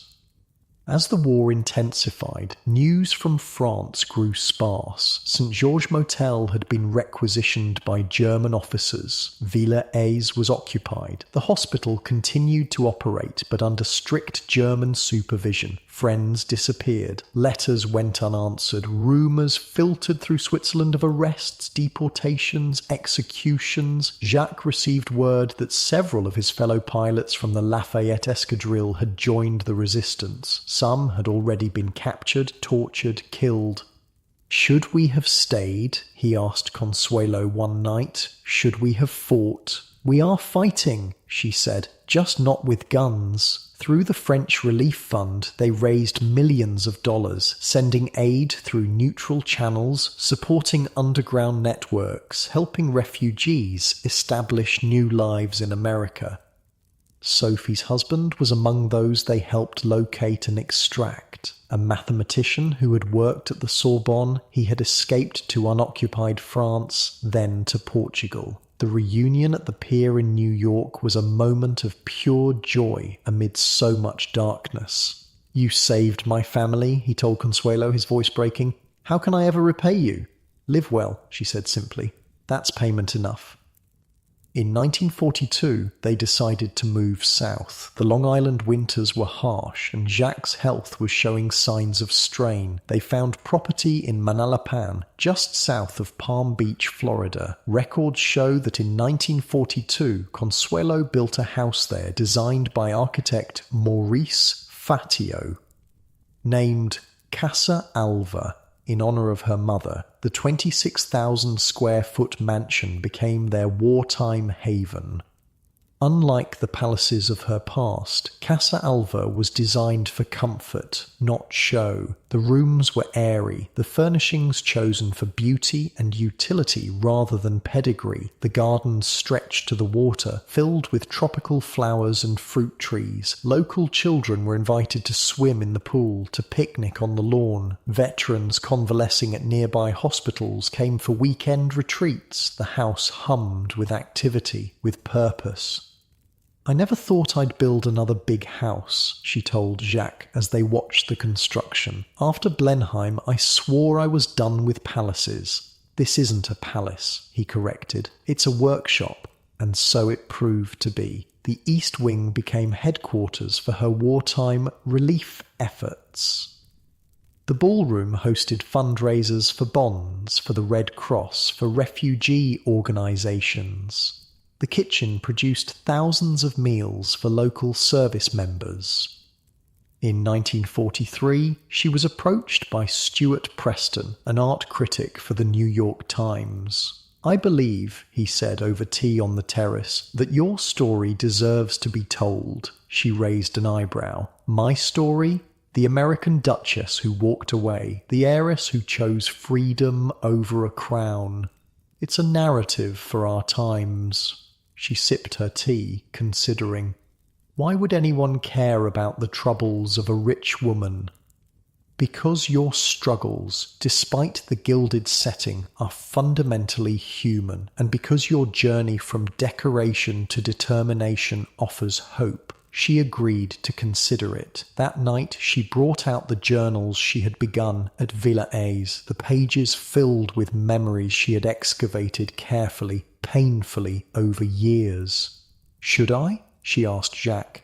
"Would it serve any purpose?" "That depends," he said, "on what purpose you want it to serve." "I don't want vengeance or validation, but perhaps perspective. A reminder that even the most gilded cage is still a cage." He nodded. "Then tell it, all of it, the pain and the triumph." She began working with Preston, shaping her journals into a narrative. They worked in the mornings, when her mind was sharpest. Afternoons were still devoted to war work, to correspondence, to organising aid. The process was not easy. Excavating old wounds, reliving old humiliations, recognising her own complicity in her confinement, all required a courage different from what had carried her through those years. "I was so young," she said one morning, setting down her pen. "So completely unprepared for what they asked of me. And yet you survived," Preston reminded her. "Not just survived, but emerged stronger." In the spring of 1944, news began to shift. The Allies landed in Normandy. Paris was liberated. The tide turned. Reports filtered in about St. Georges Motel. The chateau had been used as German headquarters, then as a field hospital. It was damaged but standing. The gardens were destroyed, the furnishings looted, but the walls remained. Villa Heiress had fared worse. Occupied first by Italians, then by Germans, it had been heavily damaged in fighting as the Allies pushed up from the south. The Foch Hospital had survived, operating throughout the occupation. The staff had hidden wounded resistance fighters, Jewish children, Allied airmen shot down over France. Some had been caught, deported, executed. Others had maintained their secret work until liberation. "We'll rebuild," Jacques promised. "When this is over, we'll go back and make it whole again." She nodded, but they both knew that some things, once broken, could never be fully restored.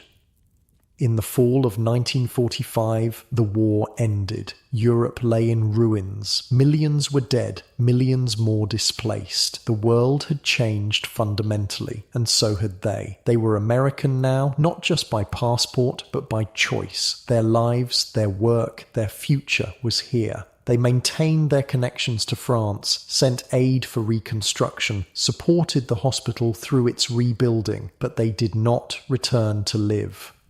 "I've had enough of empires falling," Consuelo said when asked why. "I prefer to be where things are being built, not where they're crumbling." Her sons visited when they could. Blandford, now the 10th Duke of Marlborough, brought his family to Casa Alva. The grandchildren filled the house with laughter, with future.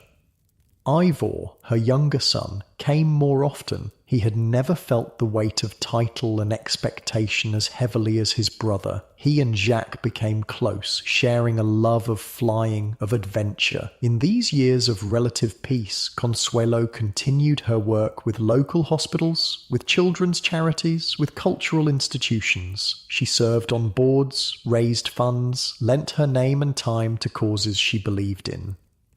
But increasingly she turned inward, to reflection, to writing, to the pleasure of a life lived on her own terms. The memoir took shape slowly, carefully. She was determined to be honest but not cruel, reflective but not bitter. She wanted to tell the truth of her experience without condemning those who had shaped it.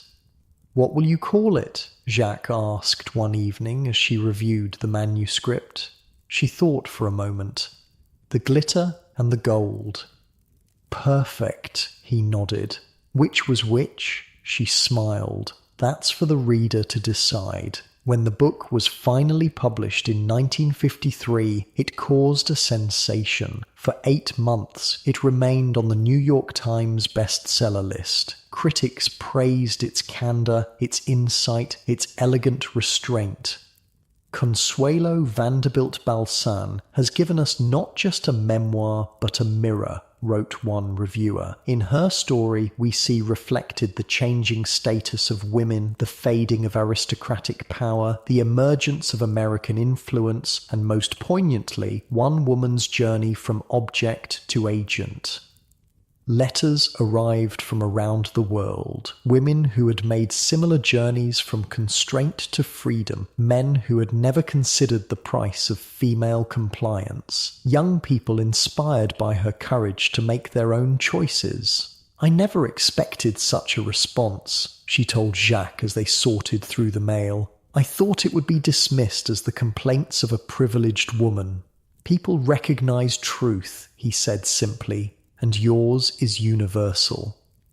She received invitations to speak, to lecture, to advise. She accepted some, declined others. She had no interest in becoming a celebrity or a symbol. She had been a symbol once before, and the experience had nearly erased her. In 1946, she and Winnaretta Singer, the Princesse de Polignac, decided to sell Renoir's Le Moulin de la Galette to fund French children's relief efforts. The painting, which had hung in their Paris salon, brought a substantial sum. "Art for life," Consuelo said when asked about the sale. "It seems a fair exchange." Throughout these years, she and Jacques maintained a rhythm of quiet contentment. Winters at Casa Alva, summers in cooler climates. They travelled when they wished, entertained when they chose, lived according to no calendar but their own. "Do you ever miss it?" he asked her once as they watched the sunset from their terrace. "The pageantry, the palaces, the title?" She considered the question seriously, as she did all his questions. "I miss certain moments," she said finally, "certain people, certain places, but not the life itself. It was beautiful but hollow, like a perfect shell with nothing inside." As the years passed, their circle naturally contracted. Old friends died, family members passed away, the world moved on from war to Cold War, from aristocracy to democracy, from empires to independence. They read the papers, followed world events, maintained their interests, but increasingly they found contentment in smaller pleasures, a perfect rose in the garden, a letter from a grandchild, an evening of good conversation with close friends. "I never expected this," she told him one night, as they sat on the terrace, watching stars emerge over the ocean. "When I walked down that aisle at St. Thomas, I thought my life was over. I never imagined all that would come after." Life, he said, has a way of surprising us. In 1956, the shadows returned. Ivor, her beloved younger son, was diagnosed with a brain tumour. The prognosis was poor from the start. He declined rapidly, his bright spirit dimming by degrees. She went to him in England, sat by his bedside, held his hand. They spoke of childhood, of memories, of things that mattered and things that did not. "I've been thinking about Blenheim," he said one afternoon, his voice weak but his mind still clear. "How strange that such beauty could contain so much unhappiness." "Beauty without love," she said, "is just decoration." He nodded. "You taught me that, not in words, but in how you lived." When he died, she remained composed, dignified in her grief. She had learned long ago not to break in public, not to show the depth of her pain. But alone with Jacques, she allowed herself to crumble, to rage, to weep for the boy who had once been her secret joy in a house of rules and silence. "It's not fair," she sobbed. "He was the gentle one, the kind one." Jacques held her, rocked her, let her grief flow without trying to stem it. "No," he agreed. "It's not fair. Nothing about death ever is." They buried Ivor in the churchyard at Bladen, near Blenheim. The service was small, private, attended by family and close friends. The Duke of Marlborough, her son John, stood beside her, equally broken, for a moment as they watched the coffin lowered into the ground. The years fell away. They were not former spouses, not Duke and ex-Duchess, but simply parents united in the most terrible of losses.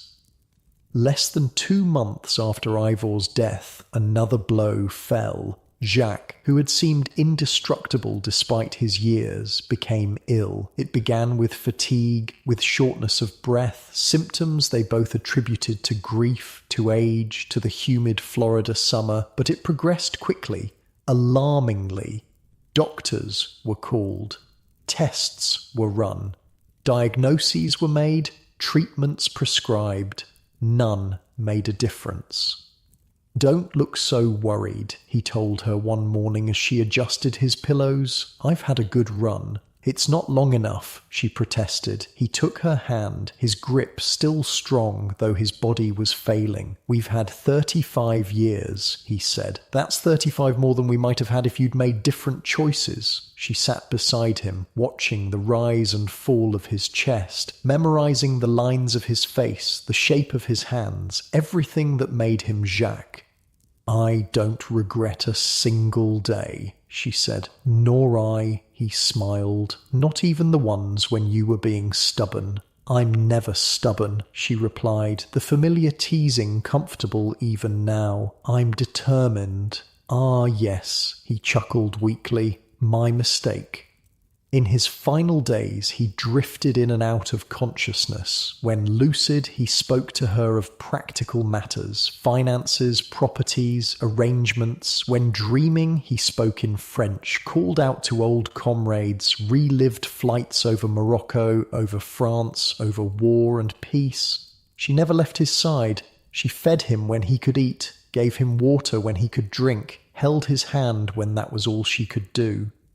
On a clear October morning in 1956, with sunlight streaming through the windows and the scent of gardenias drifting in from the garden, Jacques Balzan took his final breath. Consuelo, who had survived the loss of freedom, of dignity, of identity, now faced the loss of the one person who had truly seen her, not as an heiress or a duchess or a symbol, but simply as herself. She did not collapse. She did not shatter. She had learned over decades how to bear unbearable things. She arranged the funeral, received friends, answered condolence letters. She maintained the routines of life, meals, correspondence, charity meetings. She went through the motions of living while grief worked its slow alchemy within. "I don't know how to do this," she confessed to her old friend Cecil Beaton when he came to visit. "I don't know how to be without him." "You don't have to know yet," Cecil said gently. "You just have to keep breathing until the knowing comes." And so she did. Day by day, breath by breath, she continued. She sold Casa Alva the following year. It was too large, too empty without Jacques. She moved to a smaller house in Southampton, closer to family, to old friends, to the rhythms of a life she understood. The house was elegant, but unpretentious, with a garden she tended herself, rooms filled with books and memories, windows that let in light and air. Here she settled into a quieter chapter. She still served on boards, still raised funds for causes she believed in, still maintained her correspondences, but increasingly she turned toward reflection, toward the inner life that had sustained her through so much. She read voraciously: history, biography, poetry, fiction. She spent hours in her garden, hands in the earth, mind free to wander. She wrote letters, journals, notes for another book she might or might not complete. Grandchildren visited, bringing noise and energy and future. She delighted in them, in their freedoms, in the choices open to them that had been closed to her. "Grandmama," her granddaughter Sarah asked one afternoon as they shelled peas on the porch, "why didn't you stay a duchess? All my friends think it sounds wonderful." Consuelo smiled. It looked wonderful from the outside, like a fairy tale, but real fairy tales aren't about ball gowns and tiaras. They're about surviving the forest, outwitting the wolf, finding your way home. The girl considered this, her young face serious. "Did you find your way home?" "Eventually," Consuelo nodded, "but it wasn't where I expected it to be." As the years passed, the world changed around her. Television brought distant events into living rooms. Jets made oceans narrow. Youth culture emerged, rebelled, transformed society. She watched it all with interest, with perspective, occasionally with concern. She had seen too much history to be shocked by changing fashions or shifting values. She had lived through too many transformations to fear new ones. The only constant, she told a journalist who interviewed her for a retrospective on the Gilded Age, is change itself, and the only wisdom is learning to navigate it with grace. In 1964, pneumonia came gently. There was no struggle, no dramatic decline, just a gradual ebbing of strength, of breath, of life itself. Her son John came from England, friends gathered, doctors consulted, but all knew this was not a battle to be fought, but a passage to be made. In her last days, she drifted between past and present, speaking sometimes to people long gone, sometimes to those at her bedside. "Jacques," she said clearly one afternoon, though she had been silent for hours, "I see you." Those watching couldn't know if it was memory or vision, past or future. It didn't matter. The smile that curved her lips held all they needed to know. On December 6th, 1964, in her Southampton home, Consuelo Vanderbilt Balsan took her final breath. She was 87 years old. There were no trumpets, no processions, just the quiet slipping away of a woman who had travelled so far from gilded cage to hard-won freedom. They buried her not at Blenheim, not in New York, but in the churchyard at Bladen, beside her son Ivor. It was her choice, her final assertion of who and what mattered most. The woman who had been sold for a title, who had walked away from a palace, who had built hospitals and saved lives, who had loved and lost and survived it all, came home at last to the quiet earth. Not as a duchess, not as an heiress, but as herself, Consuelo. As you lie here now, warm and safe in your bed, think about the journey she made from that weeping bride to the woman who found her voice, her purpose, her true self. Unlike the discomfort of her steel brace or the weight of her diamond collar, you can sink deeper into your pillow, knowing that while her story had hardship, it also had triumph. The world that shaped her is gone now. The palaces remain as museums, the titles as echoes, but her story of constraint and freedom, of sacrifice and survival, of finding purpose beyond pageantry, remains as relevant as ever. For in the end, her greatest achievement was not the hospital she built, or the lives she saved, or the memoir she wrote, though all were significant. It was the simple, profound act of becoming herself, of shedding the glitter to find the gold. In the years following Consuelo's death, her story might have faded into the shadows of history, just another tale of wealth and aristocracy from a bygone era, but something about her journey continued to resonate, to echo through generations far removed from the Gilded Age. Perhaps it was the universal elements of her story, a young woman forced into a life not of her choosing, who gradually, painfully found her way to freedom. Perhaps it was the contrast between the glittering surface of her existence and the hollow reality beneath. Or perhaps it was simply the quiet courage with which she eventually reclaimed her life. Whatever the reason, Consuelo Vanderbilt Balsan refused to disappear. I met her once, an elderly docent at Blenheim Palace told a group of tourists in 1980. I was just a girl, maybe 10 years old. She had come back to visit her son, the Duke. Everyone was whispering about her, the American Duchess who'd walked away. The tourists leaned closer, hungry for personal details about this woman whose portrait still hung in the Great Hall.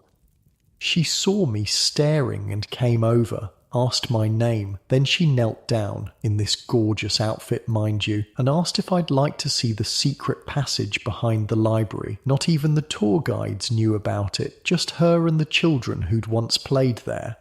What was she like? Someone asked. The docent smiled. Kind. That's what I remember most. Not grand or distant, just kind. These small stories, these personal remembrances kept Consuelo present in the world she'd left behind, not as a duchess or an heiress, but as a human being who had touched other lives. At the Foch Hospital in Suresnes, her legacy continued in more concrete form. Though damaged during World War II, the hospital had been rebuilt and expanded. By the 1970s, it had become one of the premier medical facilities in France, particularly known for its renal transplant program. A plaque in the main lobby acknowledged its founders, including Madame Jacques Balsan, formerly Consuelo Vanderbilt, Duchess of Marlborough. But more important than the plaque were the thousands of lives saved, the pain eased, the care given to those who might otherwise have been overlooked. This, perhaps, was her truest monument, not built of marble or gold, but of compassion made tangible. In New York, the charitable organizations she had supported continued their work, often unaware of the role she had played in their founding or funding. The homes for prisoners' wives, the programs for unwed mothers, the scholarships for working-class women, all carried forward the vision of a woman who had once been dismissed as merely decorative. Her grandson John, the 11th Duke of Marlborough, kept her memory alive at Blenheim. In interviews, he spoke of her with affection and respect, acknowledging the difficult circumstances of her marriage to his grandfather, but emphasizing her strength, her dignity, her eventual triumph. She found herself, he told a journalist in 1982, in spite of everything that conspired to prevent it. That's no small achievement. Her memoir, The Glitter and the Gold, was republished in 1975, finding a new audience among women of the feminist movement. They recognized in Consuelo's story their own struggles against constraint, their own journey towards self-determination. "What strikes me about Consuelo Vanderbilt," wrote Gloria Steinem in a review, "is not how much the world has changed since her time, but how much remains the same. The cages may be less visible, the bars more flexible, but the pressure to conform, to sacrifice authenticity for acceptance continues to shape women's lives." Young women reading her story in college dorm rooms or suburban bedrooms found in this woman from another century a kindred spirit, someone who understood the cost of compliance and the value of rebellion. "I discovered her book when I was 19, a woman told NPR during a segment on influential memoirs. "I was struggling with my parents' expectations, with the path they'd laid out for me, reading about this woman who'd been literally sold into marriage, who'd endured years of unhappiness before finding her way to freedom. It gave me courage to make my own choices." In Palm Beach, Casa Alva changed hands several times after Consuelo sold it in 1957, but locals still told stories about the Duchess-turned-humanitarian who had opened her home to wounded veterans, refugee children, anyone in need. "My grandfather was one of those kids," a middle-aged man told a Palm Beach Post reporter in 1990. "Italian immigrant, dirt poor. She invited the whole neighborhood to swim in her pool every Sunday, served ice cream and cookies, never acted like she was better than anyone else, though God knows she could have." In 1987, when the National Portrait Gallery in London held an exhibition titled Dollar Princesses, American Heiresses and the British Aristocracy, Consuelo's portrait by John Singer Sargent occupied a central position. Visitors lingered before it, struck by the contrast between the formal pose, the perfect composure, and the eyes that seemed to look beyond the frame to something else, something distant.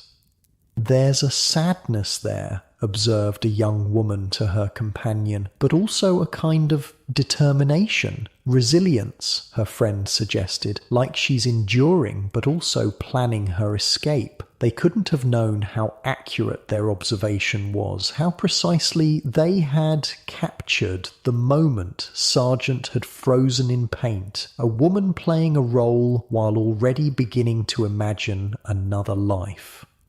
In 2010, when Downton Abbey sparked renewed interest in the era of Anglo-American marriages, Consuelo's story resurfaced yet again. Documentaries, articles, books examined the phenomenon of cash for coronets, the exchange of American fortunes for British titles that had characterized the late 19th and early 20th centuries. But among all these stories, Consuelo stood out, not just for the scale of her dowry or the prestige of her title, but for what came after, for her refusal to remain merely an ornament, her insistence on becoming an agent in her own life.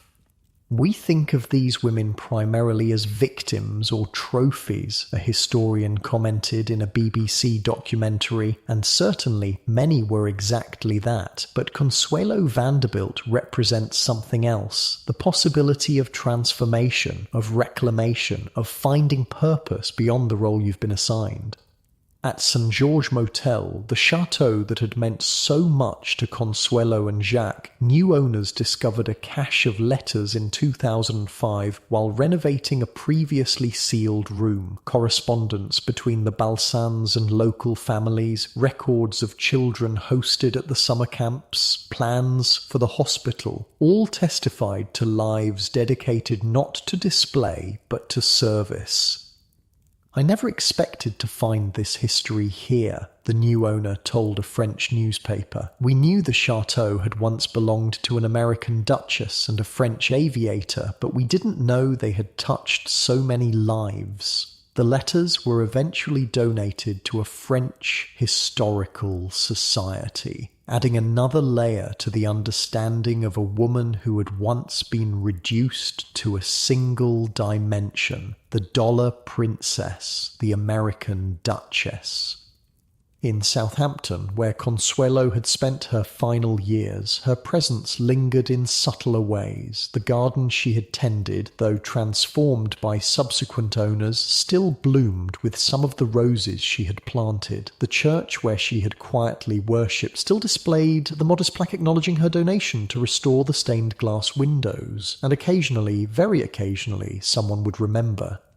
"My grandmother cleaned house for her," an elderly woman told a newcomer at a community luncheon in 2012, said she was the least demanding rich person she'd ever worked for, always asked about her family, remembered their names, sent presents at Christmas. Just decent, not putting on airs.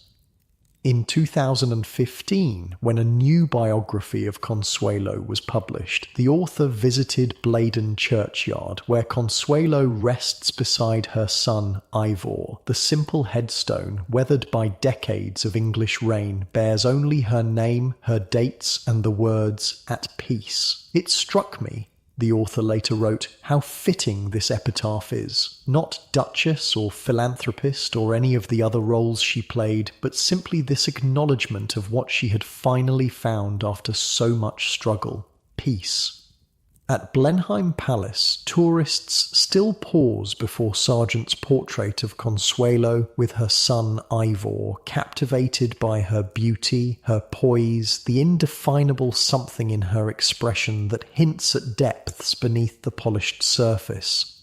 Few know the full story. The steel brace that shaped her posture, the mother who shaped her destiny, the years of silent endurance, the gradual awakening to her own power. Few understand what it cost her to stand so straight, to smile so correctly, to play her role so perfectly. But some sense it. Some look at her face and recognize a kindred spirit across the decades. Someone who knew what it meant to be valued for appearance rather than essence, for status rather than self. "She looks like she's got secrets," a teenage girl observed to her mother during a palace tour in 2018. "Like she knows stuff no one else does." Her mother studied the portrait. "I think you're right. I think she saw through it all." In 2020, when the COVID-19 pandemic swept across the world, forcing people into isolation, confining them within their homes, Consuelo's memoir found yet another audience. Readers discovered in her story of confinement and eventual liberation a resonance with their own restricted circumstances, their own longing for freedom. Or reading about someone who spent years in a gilded cage makes our own lockdowns more bearable, wrote one reviewer. If Consuelo Vanderbilt could endure decades of constraint and emerge with her humanity not just intact but enlarged, surely we can manage a few months. Her story spoke to something fundamental: the human need for autonomy, for authentic connection, for purpose beyond mere existence. In every generation, in every circumstance, these needs reassert themselves, making her journey as relevant in the 21st century as it had been in the 20th. In a world increasingly dominated by surfaces, by carefully curated social media images, by wealth displayed rather than shared, by appearance valued over substance, Consuelo's rejection of glitter in favour of gold offers a necessary corrective, a reminder of what truly matters.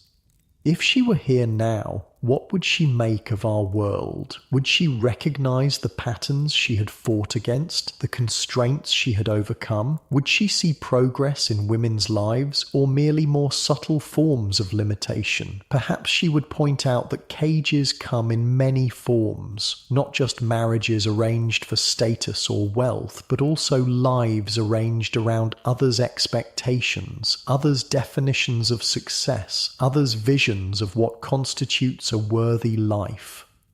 Perhaps she would remind us that freedom is never simply given but must be claimed, often at great cost, that finding one's authentic self requires courage, requires persistence, requires the willingness to disappoint others in order to be true to oneself. Or perhaps she would simply smile that composed, slightly enigmatic smile captured in photographs from her later years, the smile of a woman who had seen through the illusions of her time, who had paid the price of truth and who had found it worth every penny. In one of her last interviews, given to a women's magazine in 1960, Consuelo was asked what advice she would give to young women facing difficult choices. "Trust your own compass," she said. "The world will offer you many maps, many directions. Some will promise security, some excitement, some approval. But only you can know which path leads toward your true self. And only by following that path, however uncertain it seems, can you find genuine fulfillment."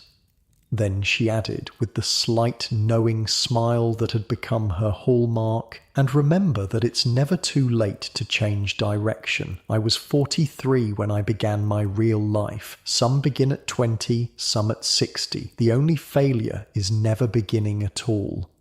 This, perhaps, is her most enduring legacy. Not the hospitals built or the memoirs written or the charities founded, but this essential wisdom distilled from a life of extraordinary contrasts. The wisdom of a woman who had inhabited both prison and freedom, both glitter and gold, and who knew the difference at a soul level. In 2022, a letter surfaced in a private collection written by Consuelo to a friend in 1962, 2 years before her death. In it, she reflected on her long, complicated journey. Looking back, she wrote, "I see that everything, even the painful parts, perhaps especially those, had purpose. The cage taught me the value of freedom. The silence taught me the power of voice. The emptiness taught me to recognize fullness when it finally came. I was fortunate," she continued, "not in the ways the world thought, the wealth, the title, the palaces, but in finding my way, eventually, to what mattered, to work that served others, to love freely given and received, to the peace that comes from living in harmony with one's true nature. If I could tell my younger self anything," she concluded, "it would be this. The path is longer and harder than you can imagine, but what waits at the end is worth every step. Keep walking, keep hoping, keep believing in the possibility of a life that is truly your own. It exists, I promise." In a world that still often values women more for appearance than action, more for compliance than courage, her promise remains a beacon, a reminder that transformation is possible, that authentic selfhood can be reclaimed, that even the most gilded cage cannot contain the human spirit indefinitely. So, as the lights dim on Consuelo's story, as we prepare to leave her to her hard-won peace, perhaps we can carry forward something of her journey. Perhaps we can recognize the cages in our own lives, the expectations that constrain us, the fears that confine us, the illusions that distract us from what truly matters. Perhaps we can find in her example the courage to ask the essential questions. What is real beneath the glitter? What truly nourishes the soul?